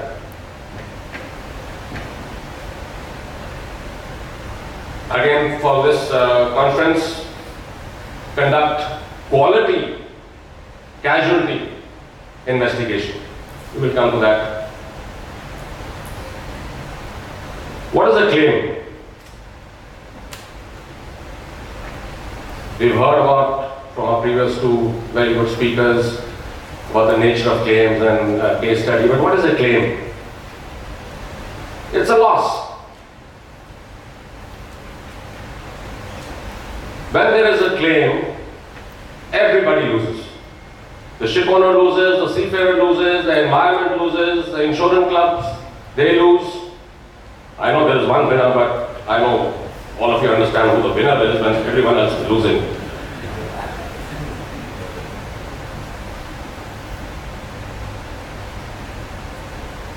So what does a flag state do then? The most important objective of any flag state is to minimize this loss or even prevent it. So what happens when one claim is prevented? Everyone wins, again except that. Imagine if you're living in a perfect world and everyone lived from 0 to 90 years. Like, let's talk about the human body. Everyone had a life of 90 years with no disease. So you came one day and when you were 90 years old, everything switched off and you went back. Who do you think, what do you think, which profession will not exist, you think? The medical profession will not exist. But unfortunately, that's not the case. And we have a lot of doctors, we have medical insurances and stuff like that. If I am the flag state and this gentleman here has given me his ship and said, Sanjay, this is the ship I'm giving you, you're going to flag this, can you preserve this? How do I preserve it? I'm not sailing, I'm not a seafarer anymore, I don't go on. How do I preserve it? He says, I don't want to pay that high insurance premium. Can you do something about it? So what can a flag state do to minimize that? Very simple. When you want your child to come first in the class, what do? You appoint extra tutors, you make sure that he's drilled in the house, and you take a lot of care in teaching your child. So what do we do to minimize this claim? It says resolving maritime claims. Let me say, I'm here from a flag state perspective to give you to minimize those claims. So what do? We inspect. It doesn't mean that you are inspecting the ship that there will be no claim or there will be no loss. There will be. That's the human nature. 80% of the world accidents, as I have learned over the years, is due to human flaw. You cannot control that. But there are ways you can maintain an asset, make sure that the challenges in that particular asset are brought into the forefront so that they can be tackled. So in our program, I'm only talking about our flag, so I can tell you what we do. We do an initial inspection within 30 days of the flag of the ship being registered. But before that, before even you give a certificate of registry to a ship, what do we do when a ship comes to us? Say, Sanjay, I want to flag in Marshall Islands. So what is the first thing we do? We don't vet the ship. We vet the ship owner. We don't vet the ship. We vet the ship operator, who's going to be in charge of running that vessel. Then we come to the ship. Then we see the age. In our flag, if the vessel is 20 years or less, we don't do a pre-reg inspection. But if it is more, then we will do a pre-registration inspection, which is not mentioned on the slide, but ours is a very young fleet. Our average age is about 9 years. So then we would do something called the annual inspection. And if the vessel ran into trouble with the PSC, we would do a special inspection. And if the vessel was running smoothly, we would still do a quality boarding inspection. Just to see that, that the ship has to know that he's not alone, that the ship owner know that we know the ship is coming to for example, to a port where there is a lot of PSC activity and, a lot of, so we would do a quality control boarding there as well. So that's one way you can try to minimize the claim, minimize the loss, prevent casualty. But so this objectives is the same, what I've just told you. The last one is the most important, to alert vessel owners, operators, class, ROs and RSLs of a deterioration of performance of vessels under their purview. We also monitor very, very effectively the performance of the ROs. So we have 2 meetings in a year with all the classification societies. We only register a vessel which is classified by a member of IX, and we have an interaction with them twice a year, and we let them know that what we expect, or they let us know what they expect from us.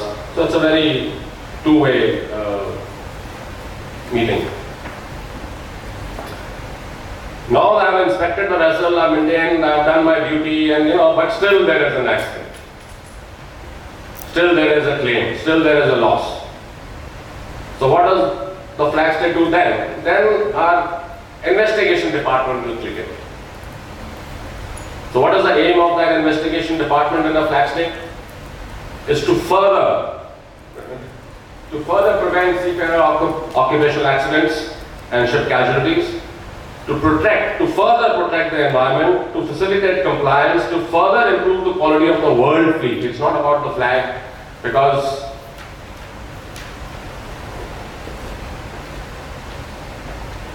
what it does, what our investigation as a flag state does, is, for the purpose of this conference, please read this line, not to apportion blame with the aim of prosecution. But we will do a thorough investigation into the incident, and then by the IMO code, the casualty code, we are obliged to submit that report. Of course, there are no names of that vessel, just the flag. Marshall Island flag had this incident, and this is what happened. And then the IMO will publish this, even MEG. We also give it to MEG. And we also coordinate with the coastal state where the accident occurred. And there are various stages of investigation that happen. Eventually, these are the types of investigations that somebody asked me this now, is why injury greater than 72 hours? That is because less than 72 hours, it's like how much time is lost. It's a small injury, then we will just accept a report from the ship owner how it happened, nick on the ship operator is obliged to give us a report every time even a small minuscule accident happens on board, including near misses, which we then again publish. And this goes on the IMO website, where the entire world fleet benefits from it. I remember the companies that I sailed with, in our monthly safety meetings, we would discuss at least one case which was picked up. It was not on our company vessel, not even our flag vessel. It was something that happened on somebody else's ship, but we always discuss that. And I think many of the quality companies today still do that.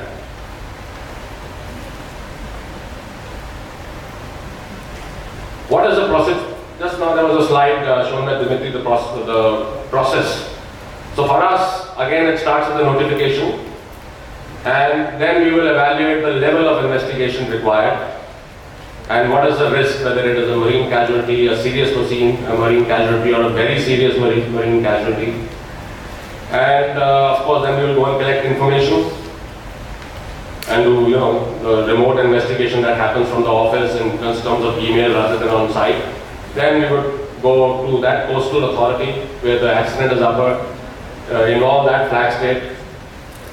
We have very good working relationship here in India with the Director General's office here, and whenever very few incidents have happened, touch wood, and I hope they reduce, but we have had fantastic coordination and cooperation from them. The important part of this analysis, the root cause, how you prevent it, what is the corrective action there is to prevent it, what was taken during the time of the incident, what happened. And then what we do eventually is, if it is a very serious nature, then we also issue marine safety advisory. That goes to all our clients. The ship owner might have different flag vessels, but the marine advisory will go to him, which we can implement on there's other ships which have other flags. So we don't actually hold any information. We share it with the maritime world. So this part I'm going to, because Amol has just told me that we're going to have a question and answer session later on. So I'll leave this if you have any questions, which I think you should. I'm very good at answering questions. I want to leave you with this thought. Now this one I want to read.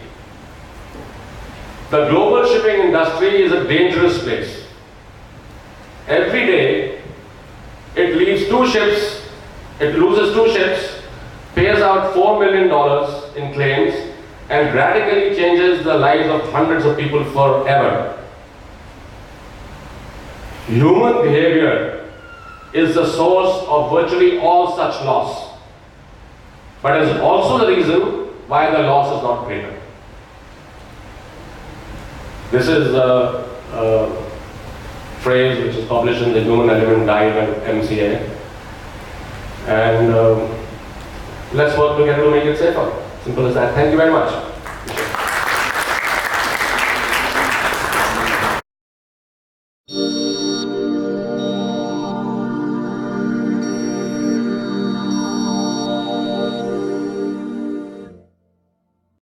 Picture. Imagine you're having breakfast. Doorbell rings.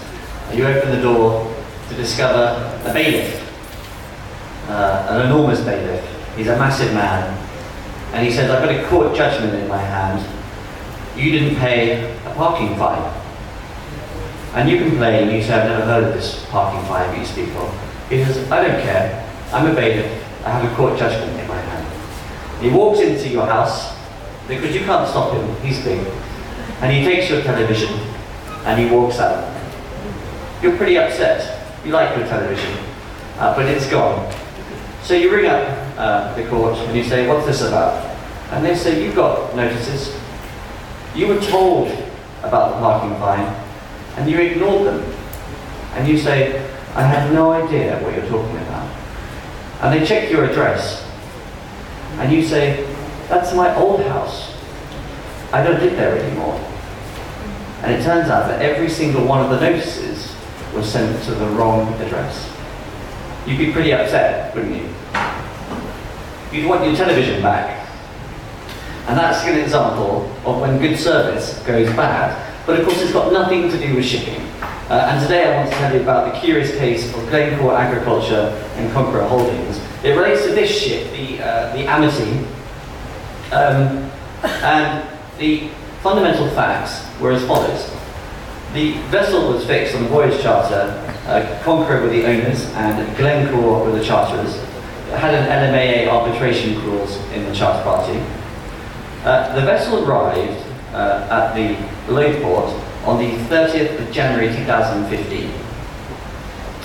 On the 31st of January, a Glencore employee, Florian Oosterman. Now this is an important part of our story. Florian is in many ways the hero of our story. gave email instructions, and he said, do not berth, wait at the anchorage until the arrival of the Egyptian delegation. The email that he sent was sent from his personal email address at Glencore, florian.oosterman@glencore.com. And on the 1st of February 2015, he sent 2 similar emails to the same effect. As for the mysterious Egyptian delegation, the judgment doesn't say who they were. I googled Egyptian delegation. I got this. I think it's a different Egyptian delegation. So what was the claim? The vessel waited 9.2 days.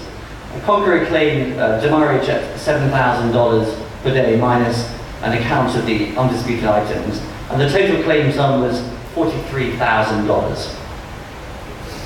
Now, I know that $43,000 is a lot to us on a day-to-day basis, if that was the money in your pocket, but in the context of a big shipping dispute, that is not a great deal of money. At the start of the judgment, paragraph 1, the judge said this, the tribunal said this: although the amount at stake is small, the application has been contested with vigour by the parties and argued with conspicuous skill by counsel on both sides. This is the judge essentially saying, I'm not really sure why I'm here. This is a very small amount of money, and it's a bit of a shame you couldn't resolve it. So what happened next? This is post the 9.2 days, etc. Well, on the 20th of August 2015, a letter before action was sent to Glencore Grain for Mr. Oosterman's attention, and it was sent to his email address at Glencore, florian.oosterman@glencore.com. And there was no response from Mr. Oosterman. On the 9th of September 2015, an invitation was sent to agree a sole arbitrator. Again, no response. On the 21st of January 2016, an appointment of an arbitrator was sent, inviting Glencore to appoint their own arbitrator within 14 days. And again, there was no response. On the 5th of February 2016, the owners appointed their own arbitrator, sole arbitrator, as they're entitled to do, given that Glencore didn't respond under Section 17 of the Arbitration Act 1996. There was no response to that notice either, and so on and so on. Claim submissions were served, peremptory orders were made, schedules of costs were served, and eventually, in a message of the 20th of September 2016, the arbitral tribunal proceeded to an award. There was absolutely no response. So, what actually was happening with Mr. Oosterman? He actually left in September 2016. So he had received almost all of the material correspondence that we've just seen. And just to go back, claim submissions, orders, schedule of costs, notice of awards, arbitrators, pretty much everything you can think of. But Mr. Oosterman decided to put this correspondence in the cabinet of unresolved issues. Crucially, he didn't pass any of the messages to Glencore's legal team. But what was Mr. Oosterman's role himself? On LinkedIn, he described himself in glowing terms as having been responsible for all operational matters related to South American grain trade, with a throughput of about 7 to 10 million tonnes annually, but this included managing commercial relationships with a variety of stakeholders, including ship agents, brokers and suppliers, documentation, and managing bulk shipping. The court's view, having looked at the contemporaneous document, was that Mr. Oosterman wasn't quite as important as he maintained. His employment contract described him as a junior employee in the back office World Department, making approximately €2,000 a month. He was in fact promoted to employee in the back office World Department. So if you take nothing else from this talk, we know that at least Mr. Oosterman was on the up. The judge said this: given the documents in his personnel file, it seems likely that there is an element of exaggeration in this for the purposes of self-promotion. Mr. Oosterman was, in the generally accepted sense, a junior employee. Now, I think we all know, those of us who have LinkedIn profiles, that most LinkedIn profiles are gilding the lily, if not out-and-out works of fiction. So I have some sympathy with Mr. Oosterman, who for forever more now been recorded in English case law history as having fibbed in his LinkedIn profile. So I do feel slightly sorry for him. But there it is. That's what happens. The unknown arbitration. On the 28th of October 2016, the Cabinet of Unresolved Issues finally manifested itself when Glencore received the arbitral award by post. In other words, they opened the door to discover the bailiff waiting to collect their television. Glencore immediately kicked into action and they challenged the award under Section 72 of the Arbitration Act 1996, alternatively Section 67 and Section 68. These provisions, you don't need to read these provisions. All they say is there are certain rules that apply in circumstances when one party to an arbitration hasn't been involved at all. And of course we know that they haven't been involved at all because they said it was the first they'd heard about it, i.e. when they received the award. So the issue for the court was this. The various notices, the notice of the arbitration and the notice to appoint the tribunal, the arbitrator as sole arbitrator, were they validly served by being sent to Mr. Oosterman's email address? Was that valid service under the Arbitration Act? And insofar as they were interested in arbitration, parties are free to agree their method of service, but if they don't, then the provision of Section 76 of the Arbitration Act apply. Conqueror said this: service, i.e. all of the emails they had sent, was sent to a Glencore Brain email address, and so were therefore validly served on Glencore. Remember, they were sent to florian.oosterman@glencore.com. They said that agency principles, i.e. was he an agent for Glencore for the purposes of accepting service, irrelevant. They referred to a case not so old, the Eastern Navigator, which talked about service on info@vernuth.com, and in that case, the service was held valid on Vernuth lines. Alternatively, that was wrong, that as a matter of agency law, Mr. Oosterman had actual or ostensible authority, and we'll come on to those concepts in a minute and what they mean. So were agency principles engaged? Now, I put the paragraph references for you there, paragraphs 24 to 38. If any of you would like a copy of the judgment, then please come and find me afterwards. I'll email it to you. No doubt there'll be a long queue, and I look forward to dealing with that. Or I can just summarise what the court said, which was this: there is an important difference between sending to a generic email address, e.g. info@shippingco.com, and a specific one, bob@shippingco.com. Just because an employee has general authority to act on behalf of an employer in some contexts, does not necessarily mean that he has authority to accept service of notice in an arbitration. The key question for the court to determine was, did Mr. Oosterman have actual or ostensible authority to receive service on behalf of Glencore? A few words on service. Service on an individual. The individual must have actual authority, and that can either be express or implied, or ostensible authority. Express authority, given by express words, i.e. we say that Oosterman is, as part of his job, authorised to accept service, whether in his employment contract or stated somewhere else. And that simply wasn't the case here. We'll come to that in a second. What about implied authority?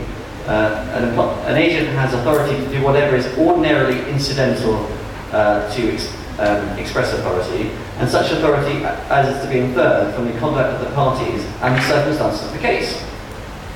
On the facts, Mr. Oosterman had no implied authority to assume the serious and distinct responsibility for accepting service of legal service. As we know, Mr. Oosterman was simply a junior ops man. As to the question of ostensible authority, well, they raised two arguments: estoppel, or based on a representation by the principals of the third party, i.e. a representation by Glencore to Conqueror, that the agent has authority. But the problem was the emails that he sent. He only sent 3 emails, which were operational emails, and these reflected his limited operational role in the voyage, and these were insufficient to establish that he had authority to accept service. The consequence of this was that the court held that Glencore succeeded. They managed to set aside the award under Section 72 of the Arbitration Act, 1996.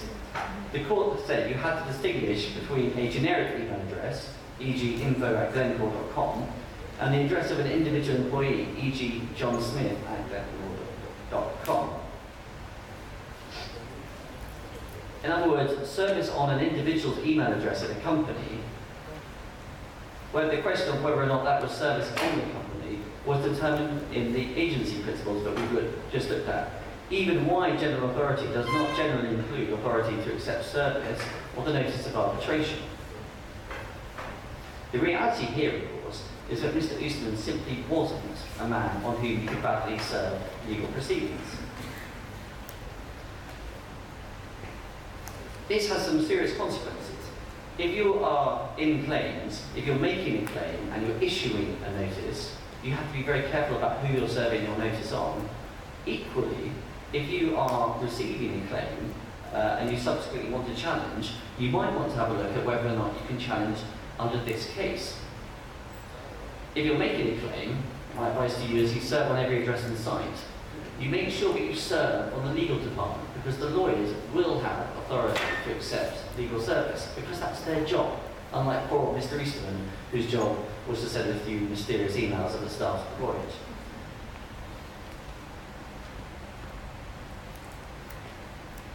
Brokers. Be very careful about serving via brokers.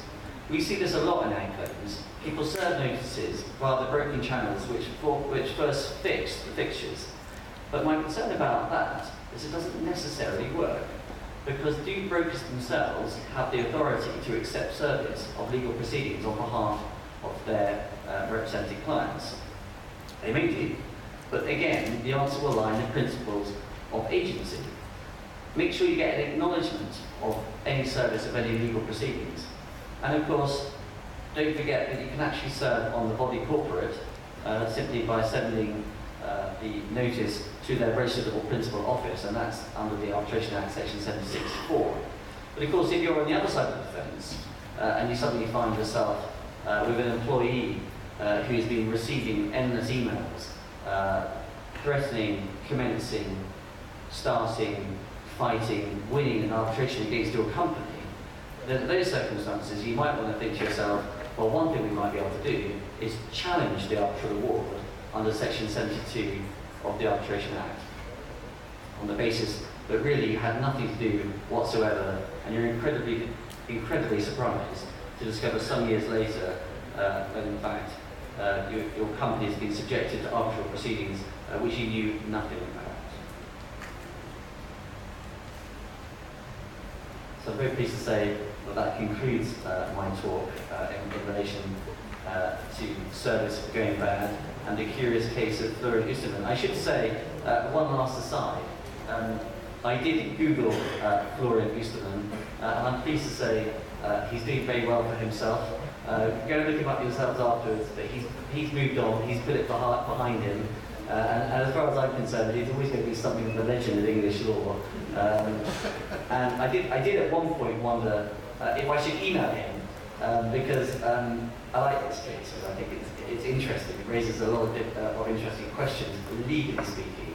But I do love the idea that there was this chap who was receiving all these emails, and it didn't occur to him to forward them to anybody, but he just deleted them or put them into a trash file. And if you take anything away from this talk whatsoever, make sure that your employees do not just ignore emails.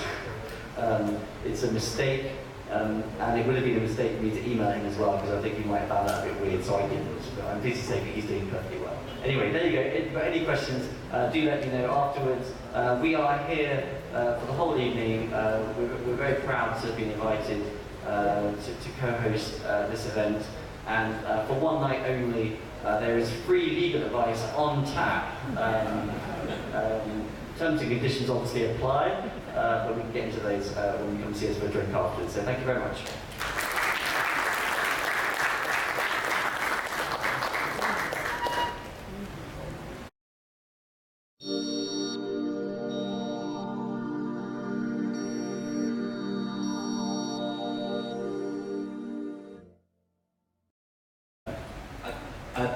The judgment doesn't record any witness evidence from Mr. Easterman. I think by then, he'd left Glencore. I don't think he was particularly popular. I think they wanted to rely on other evidence. So no, I don't think he gave evidence, which is probably for the best, because I'm not sure he would have been the most reliable witness. But you never know.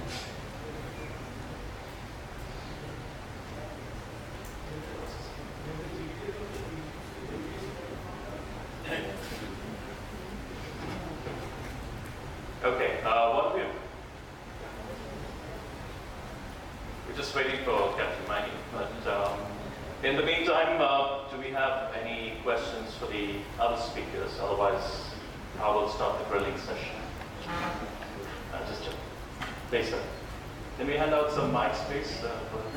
Thank you. What about ex-employees? In this case, you had mentioned an employee of Glencore left, and of course he went somewhere else, joined the other company. But if an arbitration commences in which the person is involved, can he be summoned, and is he obligated to answer questions relating to his period of employment? Sorry, if I may just set some ground rules. If you can address yourself and the name of your company and who the questions directed to, that will help the panel.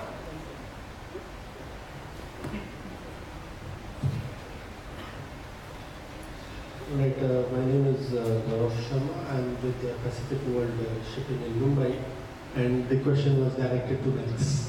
Yeah, okay. The answer is, it depends on where they are. So if it's a London-based arbitration, and that employee is in England and Wales, then you can compel them to give evidence in some circumstances. If they are over the seas, so if they were, for example, here, then you can't. What I would say to that, though, is I have never compelled a witness to give evidence because a witness either wants to help you or they don't. And if they really don't want to help you and you force them to show up, there are cases where that is appropriate and helpful. I've never had one, because one of the worst things you can do is have a hostile witness on your own side, because that can cause you a lot of problems. So you have to be very careful as to when you might choose to compel a witness to give evidence, and it's because obviously they're an ex-employee. If they've left on good terms, then it might be fine. But if they left on bad terms, then you probably don't want them showing up at your arbitration. Okay. Any other questions from the audience?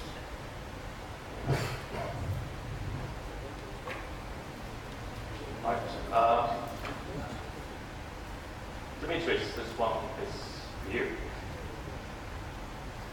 In the case study that you mentioned regarding the abandonment, did the club seek recourse against the vessel itself to recover the dues? Yes. Okay. Yes, the club does. The debts are in the usual priority that you find in most jurisdictions. So crew claims tend to trump everything, followed by the banks. Locally, sometimes for the shipyards or the agents. Obviously, if there is a judgment registered against the vessel, then that ranks pretty highly. In China, it was slightly peculiar circumstance because we were effectively acting as agents for and on behalf of the crew for their claims, and the court had approved a side agreement between us and the crew to collect their dues, retain what was due to us, and disperse the balance to them. That doesn't mean that they would lose money out so that we would be paid, but we would be effectively collecting the funds on behalf of the crew on the sale of the vessel to disperse to them.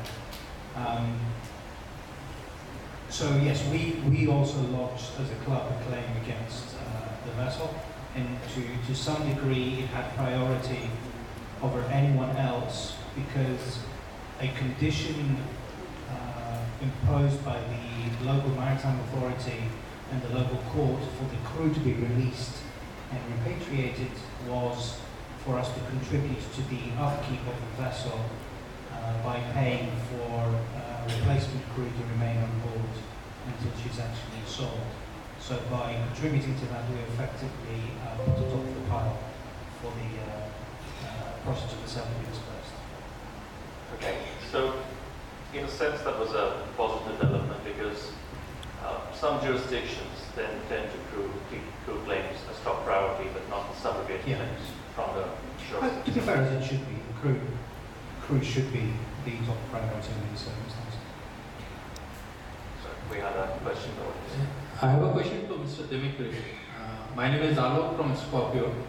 In the case study for in MV model, you say a defense to the owner is to mark the BL or the MR quality unknown. But in most of the cases, I would say 99.9% cases when there is a quality dispute or quantity dispute also, every time owner has to place a LOU first. So how useful is this remark? In most of the clubs have to place the LOU to release the vessel. So let's say even there is 300 metric tons of cargo quantity discrepancy, the clubs have to place the owner club has to place the LOU. So what is the defense under this line written on the BL, quality quantity unknown? There's two elements to your question. I will start backwards. The club doesn't have to issue an LOU. The provision of security by a club to any of its members is always discretionary. So even if the club is inclined to issue an LOU, sometimes it can't because an LOU is not accepted locally or it cannot eventually agree terms. So that's answered the first question, which is that the club doesn't have to issue an LOU. The second question regarding the bill of lading is, and it affects the issuance of the LOU, is that, as you say, almost always quantity and quality are unknown and marked as such on the MR and bill of lading. And that is actually a fairly accurate statement because in the case of especially soybean, it is impossible for the master to have or to carry out a proper assessment of the cargo. Don't forget that the vessel is loading the instructions of the charterers, who are obliged to produce a number of documents that will satisfy the vessel that the cargo is in a position to be loaded.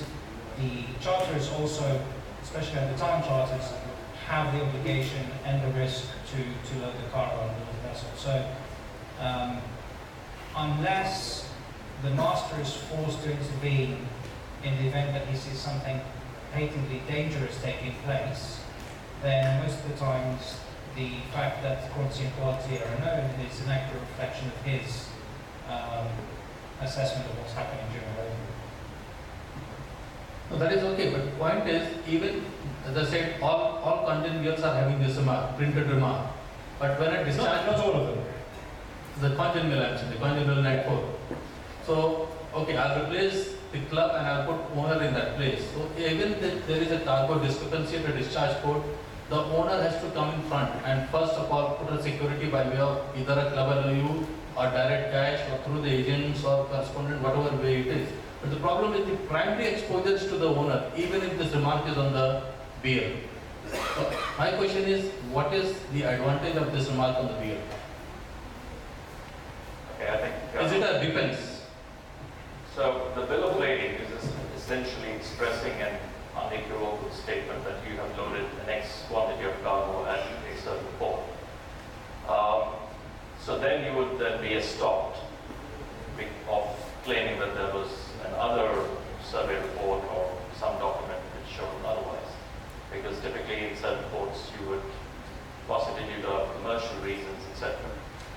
And the idea of then the quantity or quality and known, again depending on which jurisdiction, certain jurisdictions may not accept it, but correct me if I'm wrong, under English law at least it would be a qualifying statement so that you're not making it into an unequivocal declaration of quantity loaded or load.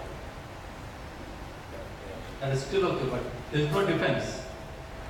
So we are not making an unequivocal statement of the quantity that we have stated on the bill of lading is the actual quantity loaded on both vessels. Correct, that's what I'm saying. Right. But when a claim comes, the owner has to put the bill first. That's what I'm saying. That is a commercial issue because if he doesn't, he's going to lose time. That's a completely separate issue. He's trying to mitigate his loss by putting up the security or the cash or the bank guarantee so that the vessel gets out of the port and the dispute can then be later handled in arbitration or high court. So that's a means of mitigating the circumstances. So you lose minimum amount of time because, as Captain Manny said, once there's a loss, it's a loss on each and every party in the chain. Okay, and maybe I'm stretching this too much. Then if the owner is not responsible for the quantity of I'm not going to the quality also. If the owner is not responsible for the quantity of the cargo, what is the need of this ICA clause in the time charter party? Okay, the ICA clause is. I'm not quite sure why they would be mutually exclusive. The ICA clause is there to protect the owner so you can seek recourse against the charterer, who ultimately is the person responsible for loading the cargo. The fact that the bill is marked quantity, quality unknown does not affect the owner's right of recourse against the charterer. No, what I mean to say, if the owner by virtue of this remark on the face of the bill is not responsible for the quantity disputes, in the provision of ICA, owner can be held responsible if the fault is of the master. He becomes automatically responsible by issuing bills of lading for the carriage of the cargo. So he's not, the remark is there to protect him in limited circumstances, but not to protect him from the liability that he has for the carriage and delivery of the cargo to the receivers. So, to be honest with you, even if you had a 25-page bill of lading where every single lot that was loaded on board was properly identified and described by the master, that would still not protect the owners from a claim by the receivers. So the problem is but that's why you have the ICA, so that the owner can deal with it in the first place and then pass it down to the charterer, who hopefully is ultimately responsible. the ICA has the provisions, we all know. If the reason of the loss cannot be determined, then it's 50-50, typically. So why your owner be... Well, it's a sliding scale. It's 100% one end, 100% the other, and 50-50, 75-25, depending on where the ultimate liability is found. In this case, in theory, it would be pretty much 100% zero, because the vessel haven't done anything wrong, other than the fact they've accepted to discharge in China. Most of the time, you are loading in China and you have a discrepancy on the car. Oh yeah, you know the risk here too. Yeah, that is the answer. That's the answer. That's the commercial risk that any ship owner takes. Right? That's actually That's not taking into any jurisdiction. Thank you.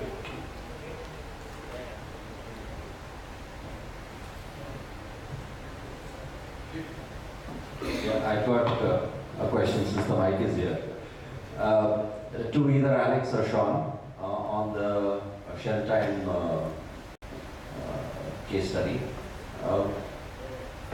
Apart from the fact that this case had the off-hire matter that complicated it even more, but in a conventional time charter, when it's nearing its completion, as both from the owner side and the charterers, what would you summarize would be the right approach to take in order to not land up in interpretations of whether as you mentioned that the ship that the charterers knew that this was not a legitimate voyage or legitimate order. Well, I mean, you're asking whether they could maybe talk to each other to try to avoid. I mean, in reality, I think this thing probably that sort of happens quite regularly. Correct. In fact, it's almost never seen as an issue. So I'm from a broking firm. Right. So even when any of our time charters do have, are extending beyond what is stipulated in the CP, it's usually by mutual consent, and nobody really puts more focus on that other than the emails that might go across. So now that this has been highlighted, I'm just wondering whether, as stakeholders in this, do we need to be, is there something more that we should see behind the line? I don't think so. I mean, it's there, the case study illustrating the state of the law, and I guess normally owners and charters, you're working together, and you don't really want to get into many disputes with each other. So you would try to avoid this sort of thing, but I mean, there are owners and charters out there that will use this sort of the law. They know the law well, and they will use that to their advantage as much as possible. Because if as explained earlier, the owner in that case study lost a very lucrative voyage charter contract, and there are owners out there that will use the law to the best that they can to try to recover. Right, so since there has been a case here where the owner, even though having accepted the voyage, or the voyage instructions, continued to enjoy the benefit of not having to suffer the consequences of the off-hire. There's certainly no case. I think I was trying to say earlier that is novelty to me, that an owner accepts an illegitimate voyage order and can then still claim damages, even though they're aware from the start that it's a problem. Not a problem, but that there is going to be a late redelivery. We haven't been able to find any case law that says no, but there is certainly a case law that to us indicates out there that that can be a problem. So from a charter standpoint, just getting the consent from the owners to accept this voyage instruction doesn't give him any solid ground. He's still very much on the back foot. Yes, you would need to get their consent. They would consent. It means that one advantage, of course, of the owners consenting is that they cannot subsequently change their mind and say, no, sorry, you can't do this. We're not going to allow you. We're going to stop the voyage because it's worse than we thought. So they can't do that. But it's still entitled, unless they agree that this is, we agree not to pursue any claim of damages that may arise as a result. And I guess that's a bit much to ask in an email when you're trying to reach an agreement. So it's odd. I mean, it seems to be owner friendly, but that seems to be the state of the law. Okay, thanks. We have a gentleman question from the chat. Yeah, I'm Commandant Raturi. I'm from Indian Coast Guard, handling operations on the western coast. My question will not be directly related to maritime claims. What I'm trying to ask here is, seeing the legal expertise, there is a situation. There is a vessel, a naphtha vessel, chemical tanker, anchored off Kochi for quite some time. It had some accident where there was a leakage of naphtha, one crew died, and right now everybody is abandoned. The vessel is anchored off Kochi without crew. Initially, the agent which we were dealing with wanted to take it to Goa, Sri Lanka, but now he wants to take it to Kochi. Kochi denies. Now my question is, as an enforcement agency, how legally we can remove it from there to prevent a possible danger subsequently? And second question is, in case something happens, who is liable? Who is to be held responsible? Okay, I think I can answer that question. So, if the vessel is a threat to the environment, so there is no crew on board and everyone's abandoned the ship, there are provisions under the Merchant Shipping Act which you could use to determine whether the vessel is a threat or not to the environment or life, etc.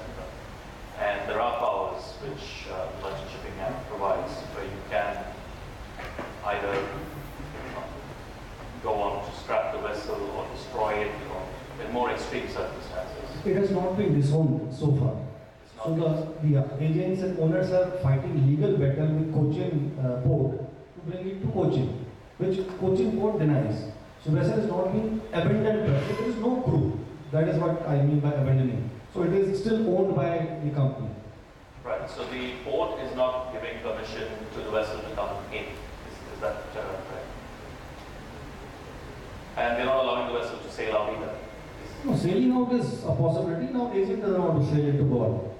Oh, okay. So I think that is more of a commercial reason, because what is happening is that the tow to Gaul might be a lot more expensive than bringing it to Cochin to get the refabrications or the refurbishments on. That's the only angle that I look at it. But from an enforcement agency's perspective, would you, in certain circumstances, allow an unmanned ship to remain for too long? Because obviously it is now building up to be a threat to the environment and for safety reasons. So there is no skeleton crew on board either on that ship? It's zero. Okay. And no standby tugs And that also, I think contract is finished, so there is no standby tug also. So it's like a live bomb. And yeah, exactly. So I don't know what is to be done. So if some solution can come from some old case or some case study, something can be suggested. That is one part I am looking at. Second, if something happens, who is to be held responsible? I think that's a more prolonged discussion, and I can show you the method in which you can go around it in terms of what measures can be taken by the authority. Coming to the second half of the question, which is that if something goes wrong, and then what happens and who is responsible? Dimitris, you want to take over? I know the case. Here's the problem. And as my colleague who's sitting at the back will confirm, we were actually offered to cover the particular vessel, and I believe we've denied to be involved. So can I just clarify, it's not our vessel, for starters, otherwise it'd be making a very swift exit. I think the problem with this particular case is that, as far as I know, she's without cover. Which means that for you the case is slightly more complicated because there might not be, in this case, a bunker convention liability in place by an insurer, which is, in addition to the cargo itself, will be a concern in case something happens to the vessel. So I don't know the particular answer. I don't know the answer to this particular case because the circumstances are quite peculiar, but in ordinary circumstances, a P&I club will intervene under its own obligations under international conventions to assist with the disposal of the vessel, the cargo, the bunkers, or at least for her to be taken to a safe place. What I'm curious about, and I don't know the full background, is why would a vessel which carries a generally admitted to be dangerous cargo be permitted to effectively remove all her crew from on board and be allowed to be where she is without anyone? That's one. And the other thing, and I don't know the answer, this is an answer probably particular to the Indian Maritime Code. In some jurisdictions, or several jurisdictions, especially in Europe, maintain a list of ports of refuge where ships in distress can be called in to protect the environment in general. Now, if that exists here, to me that would be the obvious answer that the authority would have to intervene, the local authorities would intervene and tow the vessel there, because surely your primary concern is to ensure that the environment is not in danger, and then you look to find where to throw liability at. But that's what I would say. All vessels coming into Indian ports obviously have to be covered by a list of insurers. All the IG clubs, which the American club is part, are automatically on that list. And there is an approved list of fixed premium underwriters who are permitted to bring their ships into Indian ports. The problem starts when the cover may be valid when the ship came in, and then due to certain circumstances, either due to financial or other reasons, the cover has expired, the owner hasn't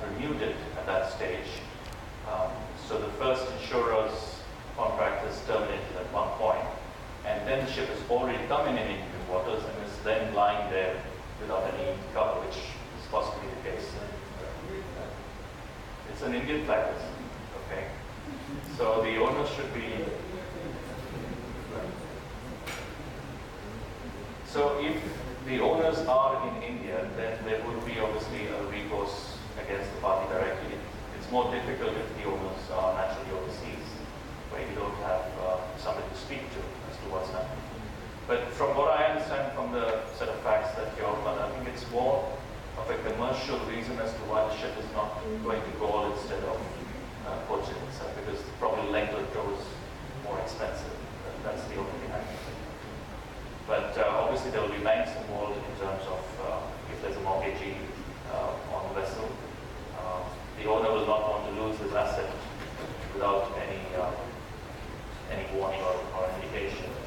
So, and if we, as you said, there's an Indian owner involved, at least from an enforcement agency's perspective, being concerned about pollution risk, we can at least speak to them and ask them what's happening with this. You've got to deal with the problem when it happens, if there's an incident. And at least as a minimum, possibly put up a skeleton crew to make the vessel safe and spread the fish. But we can have a chat, please.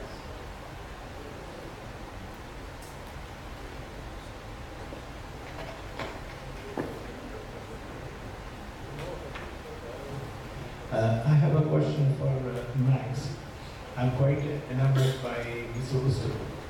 I won't let him go. Usually, when voyage instructions are given to the vessel, usually good charterers or good operators list out the contact details of the persons involved with the vessel. They say that I will be the operator of your ship. My name is John Smith. My contact number so and so. In my absence, these are the people who will be in touch with you. So, in this particular case, I don't know the case. I'm just assuming, or leave aside the arbitration part of it. But as a good practice, did the vessel actually ask that who is this Mr. Wusterman now telling me what to do? Was there any such case?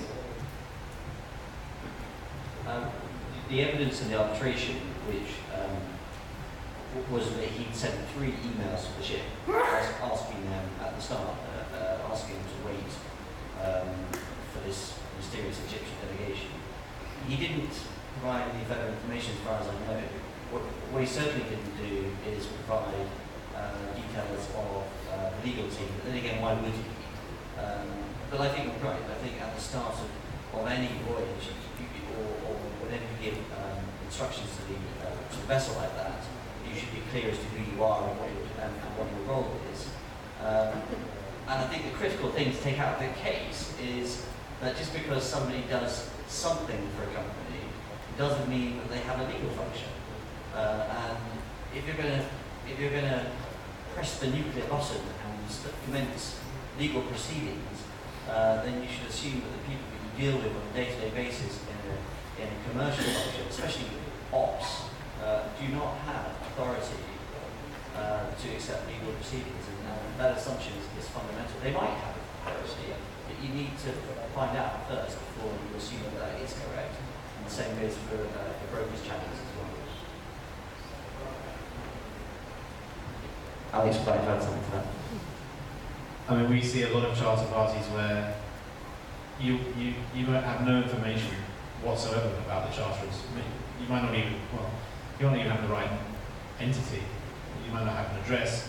You certainly won't have notice provisions saying all notices should be sent to this email address or whatever. So I think that case is a very timely reminder of the fact that serving arbitration proceedings on someone or any legal proceedings, it's not easy sometimes, and it's not as straightforward as going, we've got one email address of that company, so that's good enough. You need, to accept legal proceedings is a special type of power, I suppose, which a lot of people don't have, certainly not a junior ops guy. And we see them where everything is done through brokers, as Max said in his. And I'll add something else, and I probably shouldn't, because at least one of my major clients is sitting just over there at the end of the room. Who I said,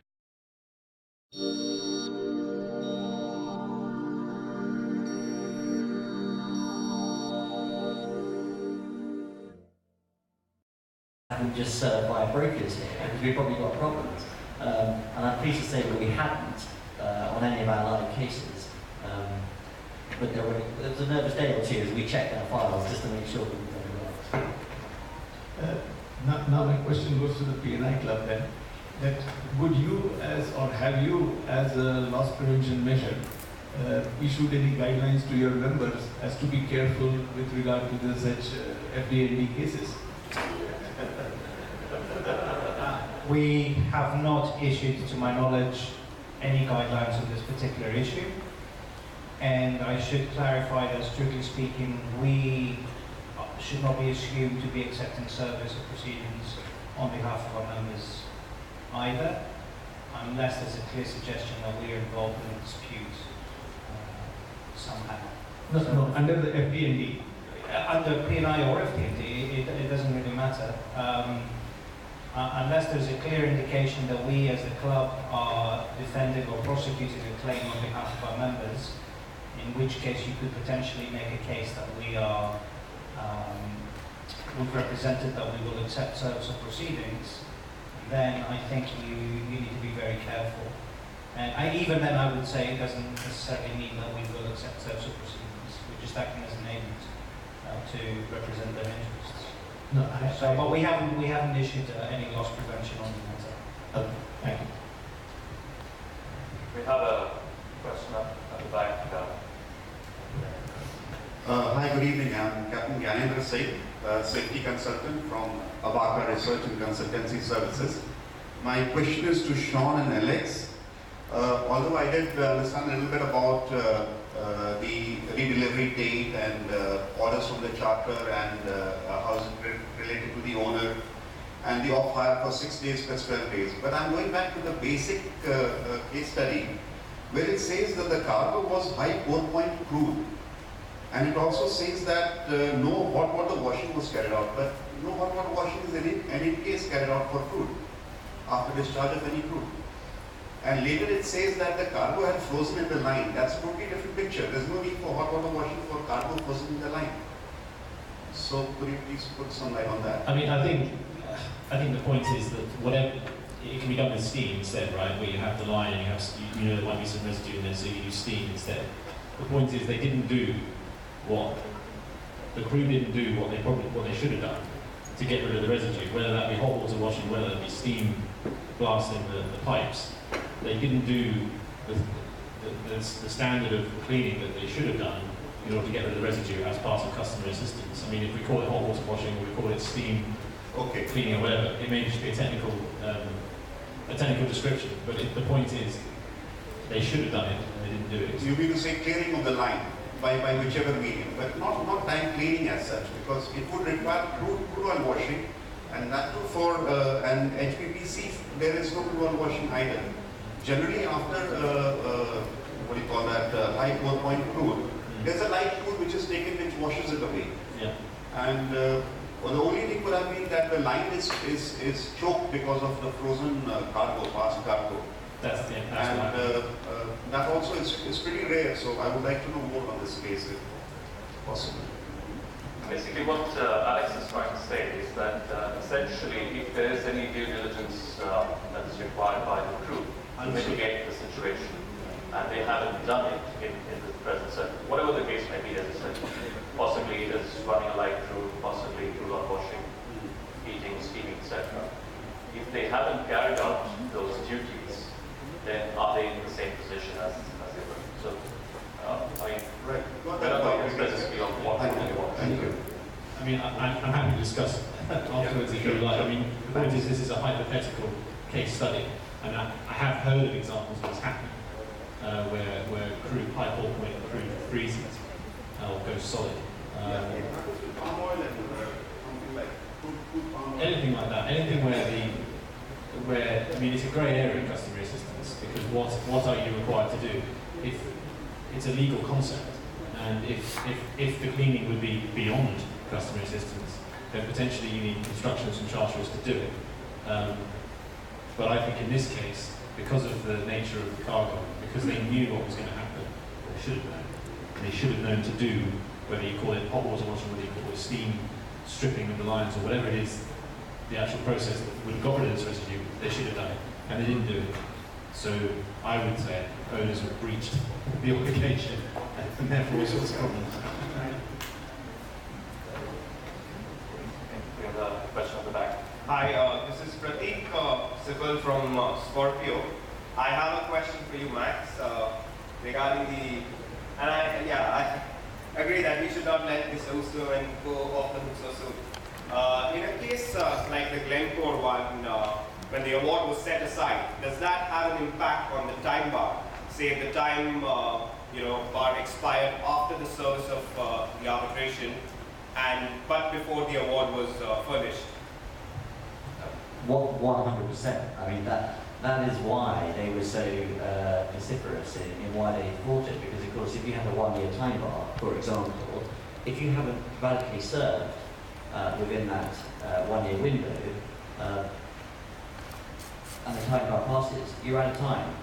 So the owners in the Oosterman case were time barred from pursuing their claim because they've run out of time. And that is why you have to get service right.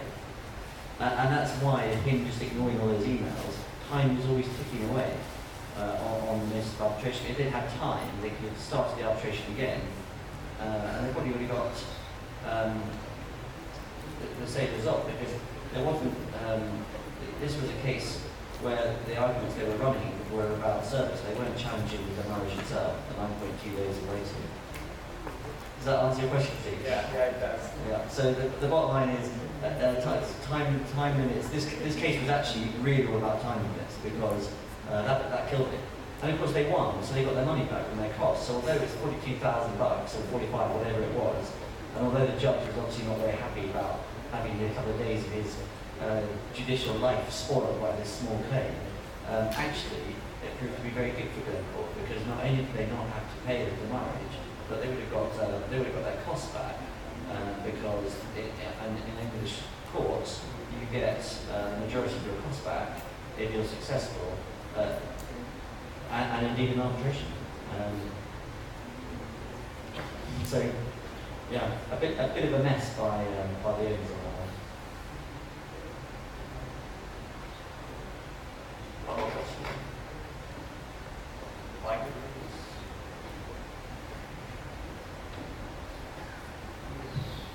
Good evening, my name is Mohan Naik from Dynacom Tankers.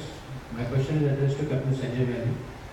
A hypothetical case about collision in the high seas, beyond the jurisdiction of everybody except the flag state. Are you obligated to give your investigation report to any court which is examining the issue? Let's say there is no pollution, there is just a normal collision, and some apportionment of blame is being done between the two different ships. You are the flag of one ship. Are you obligated, or is it your responsibility to give your investigation report of the collision to the court or the arbitration? Or to the tribunal? I did address it on one of my slides. I highlighted the middle point where we don't apportion blame, but the last line of that slide also said that we will not participate in an investigation where the other agency is trying to apportion blame for the cause or for any other reason. So we will not participate with that agency at all. But what we will do, if it's a case-to-case basis, we are not obligated to give any report to anybody except to the IMO and to the other agencies. We have sort of a collaboration like MEB. For example, the Vice President of MEB is also our investigator who is working for us. So what we would do then in a case where it is not about apportioning blame but finding out the root cause, in any case that report will be in the IMO. So anybody can access that. But it will not apportion any blame, it will only have the root cause and what is the corrective actions that are sort of suggested and what could be done in future to prevent such an incident happening again. These reports are for major casualties. Are they for even for small casualties, like a collision involving no loss of life or pollution? Yeah, we have 4 kinds of casualties defined in our investigation score, which call it, incident, marine casualty, a serious marine casualty, or a very serious marine casualty. So depending on the gravity of the damage or the loss, that much time is devoted into getting into that whole scenario. For normal cases, like I mentioned, we have one form. In any case, that form comes for everything. We have one form called MI 109, which comes for any incident. And we will view that and see, that is also on my slide if you notice, that we would decipher then what action, what level of investigation to conduct on that. So that's how we go about it. But it can vary from flag to flag. But eventually every flag state is following the IMO casualty code, and they're all following that. I mean, they're supposed to follow that. We do it a little more diligently, I think. Thanks. Question for Captain Maini. My name is Shiv Bharve, Nautical Institute. You mentioned that before you will not take a vessel, one of the conditions of taking a vessel under your flag is vessel less than 20 years old. I think you mentioned 20. And you mentioned an inspection regime. Does it happen that one of your flag vessels, you have a run in the port state, etc., your own inspections find that there is no substantial change or improvement, that you actually tell the vessel, thank you very much, move away? Well, that's a very good question actually, and I'm very happy to answer this. What happens if you have, like I'll give the same example of a student who's in a school. He does one act which is not acceptable to the school. He's warned. Then he does a second similar thing. He's warned again. How many times does he have to be warned before he's expelled? So the normal course would be to expel him. In any school or any institution, in any office, the same is the case with us. We have in fact, sir, not in the recent times, but about 5-6 years ago, we have asked the ship owner to take his ships away.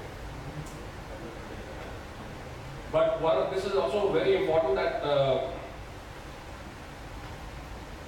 this is the root cause. If you are able to vet the ship and the ship owner and the ship operator at the time of registering, then you have got a lot of chances to avoid, accidents do happen, but you have actually reduced your risk a little bit. Now, as far as I know, for the Indian flag, for example, that is where the traditional comes in. They cannot refuse a registry. If the ship belongs to an Indian owner, and an Indian owner comes to the Indian government and says, I want to register the ship here, they cannot refuse. That is what I know about. But in our case, we do. For every 300 ships that we register in a year, there are equal amount of ships we have refused because that is the part of the open registry. They have that option available to them. For most of the traditional registries, don't really do that because the person will say, I am a so-and-so national from your country, you're refusing to take my ship in. And what that government can do is ask him to improve the condition and give him a provisional registry. And then when the time comes to give a permanent registry, they should go and inspect the ship and see if any changes have taken place or not. So this would be a good yardstick for any government or any flag state to reduce potential risk in terms of a vessel into their fleet. Captain Mania, before you hand over the mic, I have a question for you. Is there any limit, a time period within which an investigation report has to receive from a ship owner regarding a casualty on board? Let's say, for example, the death of the crew member. Because in certain circumstances, what happens is the autopsy report takes a few months to receive. How does your flag state look at that? So what we have is something called, like I said, the first notification is always in terms of an email to us. And then we have very good ship owners. I'm very happy to say, and most of them, so many of them are sitting here, the operators. So they are so used to our line of working. When they do send us an email, they will immediately follow with what we know as MI 109 report, which will list everything, but they will mention what what they cannot have at that particular time, they have mentioned that they will provide to us. So our investigation doesn't wait for that. If it's a very serious marine casualty, we will go and vote straight away. And then we will wait together with them to get that autopsy report or whatever is required. But paperwork doesn't stop our investigation process. I'll give the lady a chance.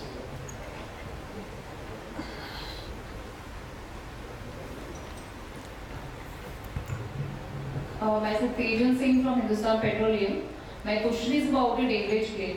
Is there any time limit? For example, I have received a demurrage claim from the ship owner and I have given the counter. So is there any time limit for the owners to reply on that? If the owner is not replying, say within 1 year or 2 years, can I consider that claim is withdrawn, or I can send a confirmation that it is to be considered as a withdrawn? Okay. Is the question addressed? Anybody can, yeah. I mean, it depends on the type of claim. Obviously, there are certain claims that have 1 year time bars, but I don't think you can't assume that a claim has gone away. Do you mean after arbitration started, or just? No, it's not about the arbitration. It is a normal claim. Like I have received a claim, I have given the counter, but I have not received any reply from the owners for a long time. I don't think you can assume someone's gone away. If it's not a 1 year time bar, under English law there's a 6 year time bar, which you can, after then you 6 years is international. It's only under English law. As per the Indian. Sorry? 6 years is for the international vessels, right? Are you referring to the time bars? Time limit for both, for Indian also, for international also. So typically a 90-day time bar in a charter party for device. Is there any clause in the shipping? Well, demurrage claims are notoriously, you've got to be so careful about those, because there are sort of 90-day time bars, or sort of notification of claims, and then another 90 days, for example, to a claim. So 90 days is for putting the claim, like 90 days within I have received the claim, I have given the counter within 90 days. After that there is no communication. Well, so long as they have given you all the relevant supporting information and you have a validly documented claim within the 90-day period, the claim is not time barred by itself. It's a discussion which my question is that only, if there is no discussion from the ship owner, then I would not like to start the discussion, because anyways I have to pay the money. Well, in that circumstance, probably the ship owner would be the agreed party, and then he would be seeking redressal against. I would just leave it. Just keep it quiet. I mean, listen to Mr. Usman's advice. Enough with it. Maybe don't bring it up in a public forum like this. I mean.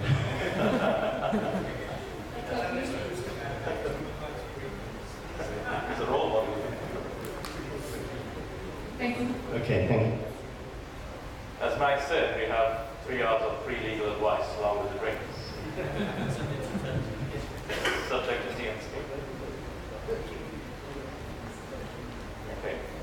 Any more questions? So, throats are dry. We heading on to the bar class, slowly being set up. I can see that. Sure.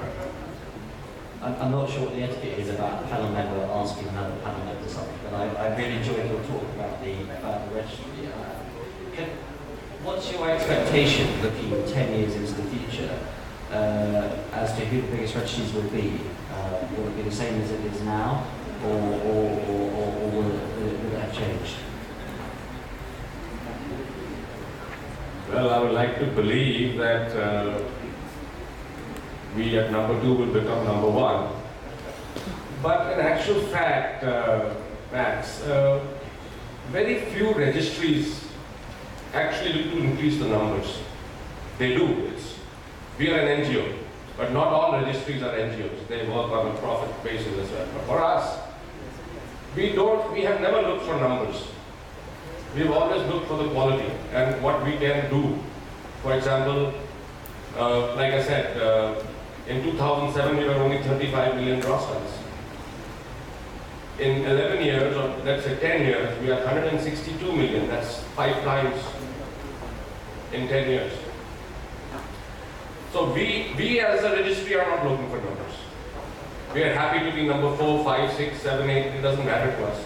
As long as every ship on our fleet has the least percentage of retentions across the globe, we are able to look into each ship and have enough staff all over the world to actually preserve the asset for the ship owner in whatever we do. So we are not looking for numbers, but to be very honest and as a very unbiased look, I think Marshall Island is going to be number 1 in the years that we talk. I think I may not be here at that time, but I'm 100% sure that because the number of money and time and people that we have looking after each office, we are bound to grow. That is the USP that we have created for the ship owner. Okay, I'll take one question. I'll give this gentleman a chance because he's not had a chance. One final question, then I'll open during breaks. My name is Captain Shashank Jende, sailing with Anglo-Eastern. My question is, any one of you, usually when you get voyage orders, followed by you get some tank cleaning, tank cleaning to be carried out for the next voyage. In that case, you get some instructions from the operators who sit in the office anywhere around the world. And then sometimes it can be, because it is a real case which has happened with me. And after a series of communication, the operator has given the instructions for tank cleaning. The vessel carried out the tank cleaning. She went to the next port, carried out the mid-loaded the cargo, first port sampling, it was failed. Vessel was thrown out of the berth. Then after this, it was proved by the master that the operator has given the wrong tank cleaning instructions. In this case, who will be liable? Is the owner liable, or is the operator liable who has given the instructions? So the owner and the operator are different entities. And yes. What has happened, as I understand it, is that the operator has given certain instructions which were later found to be incorrect. And as a result, the vessel had to... And the operator is claiming that tank cleaning was not carried out properly, due to which the vessel was thrown out of the berth. But later on it was proved that the instructions given by the operator was not correct. Because of that, the tanks have been failed and the cargo was off spec. So now in this case, what is going to happen, that whether the owners will be liable for all this delays and claims, or the operator? Well, there's slight confusion in the panel, so can I just clarify your question? The charterer is giving tank cleaning orders to the vessel, which are wrong, and then the crew then carries out those orders, and damage to the vessel then ensues. Yeah, that's correct. And due to which the cargo has gone off spec.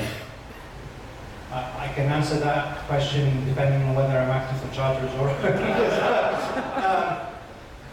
I don't know the actual answer. Maybe these gentlemen do, but I would suggest that that is an order that the crew and or the master would be entitled to query and not necessarily follow through with without scrutinizing it, because it goes to the actual running of the vessel itself. It's not an operational order in the sense that go there and load this cargo. I don't know whether it's an indemnity, or in this particular case would extend from the charterer to the owner. I think it's an order that's ultimately, if the owners followed knowing that they're wrong, if the orders followed and the owners knew that they were wrong, then they might have difficulty going after the charterers for problem. Someone asked me quite a similar question. I think it was it you? Yeah. The point. I mean, the point I mentioned in the case study is that the charter party there, Shell Time 4, says that unless ordered by charterers to the contrary, owners will provide all customary assistance. And then the question there was, well, what happens when they tell you not to do things? that would be normal. And I said that I thought you as an owner, if you followed that, you might have a claim against the charter for giving those orders and for you complying with them. I think what you're saying is that the charters are giving orders and owners are following them, and then bad stuff results. I think again that would be. I mean, I would have thought that you, as an owner, you'd have an indemnity from charterers for the damage. I mean, if it then causes all sorts of knock-on delays, that's a little bit more complicated. But in terms of the damage to the vessel, I think you, as owner, would have a claim against charterers for following those orders. I mean, if it was just something to do with the safety of the vessel, then you're obviously entitled to not obey it. But if it's just causing damage. No, it's not the safety of the vessel, it's just the cargo claim. Because the first code sample is gone off spec, and because of that, the vessel is thrown out of the berth. I think you'll also have to look at the tank cleaning clause in the charter party itself. Sometimes it allocates responsibility that on charterers advice that owners to be ultimately responsible for the outcome of the cleaning itself. So we have charter party clauses which are peculiarly drafted for such a situation. So you'll have to analyze that as well. Thank you. Yeah, question. I think that's possibly the last one we'll take, unless there's a burning question. I think what the captain here wanted to clarify out was the reasonableness of the master. I mean, okay, you have received an instruction for a particular amount, or particular instruction on how to specifically conduct an operation. Reasonably speaking, he has gone through it, it does not raise any red flags, so to speak. But that results in the off-spec cargo. I think that's what you wanted, sir? Yeah. So let's say as the owner, how do you go about it? As I said, there's also, especially in product and chemical tankers, where the nature of the cargo is quite sensitive. There are typically tank cleaning clauses which lay the onus on a particular party. So it might be on the charterer's guidance or advice, but ultimately owner's responsibility. So if he feels it's a reasonable order, but obviously he has to do his own due diligence in terms of go through the guides that are available in the market for what grade of cleaning would be required from going from grade A to grade B. And if he sees any certain discrepancy in that order which was given and what has been, let's say, stated in the expert guides from his own experience and probably the experience of the vessel itself, I think it's his duty to raise that to the charterers at some point and say, yes, that's fine, but I think this is what needs to be done. And that's a discussion that we can have, because if the charter party lays the onus eventually on the master and the owners, the charters are acting only in an advisory perspective rather than in an instructing perspective. Okay, I think it's a good interactive session that we had, and I'd like to use this opportunity, since the sponsors are also on the dais, to invite Captain Shastri, who is our chairman of the Nautical Institute India West branch, to hand out the flags to the sponsors as a token of their appreciation, and we can convey our thanks to your respective organizations. It's very, very much appreciated. Obviously, this conference itself wouldn't have been possible without the support, and the Nautical Institute is an NGO like yourselves, and we just aim to inform the audience and make the industry a better, safer place. So, Captain Shastri.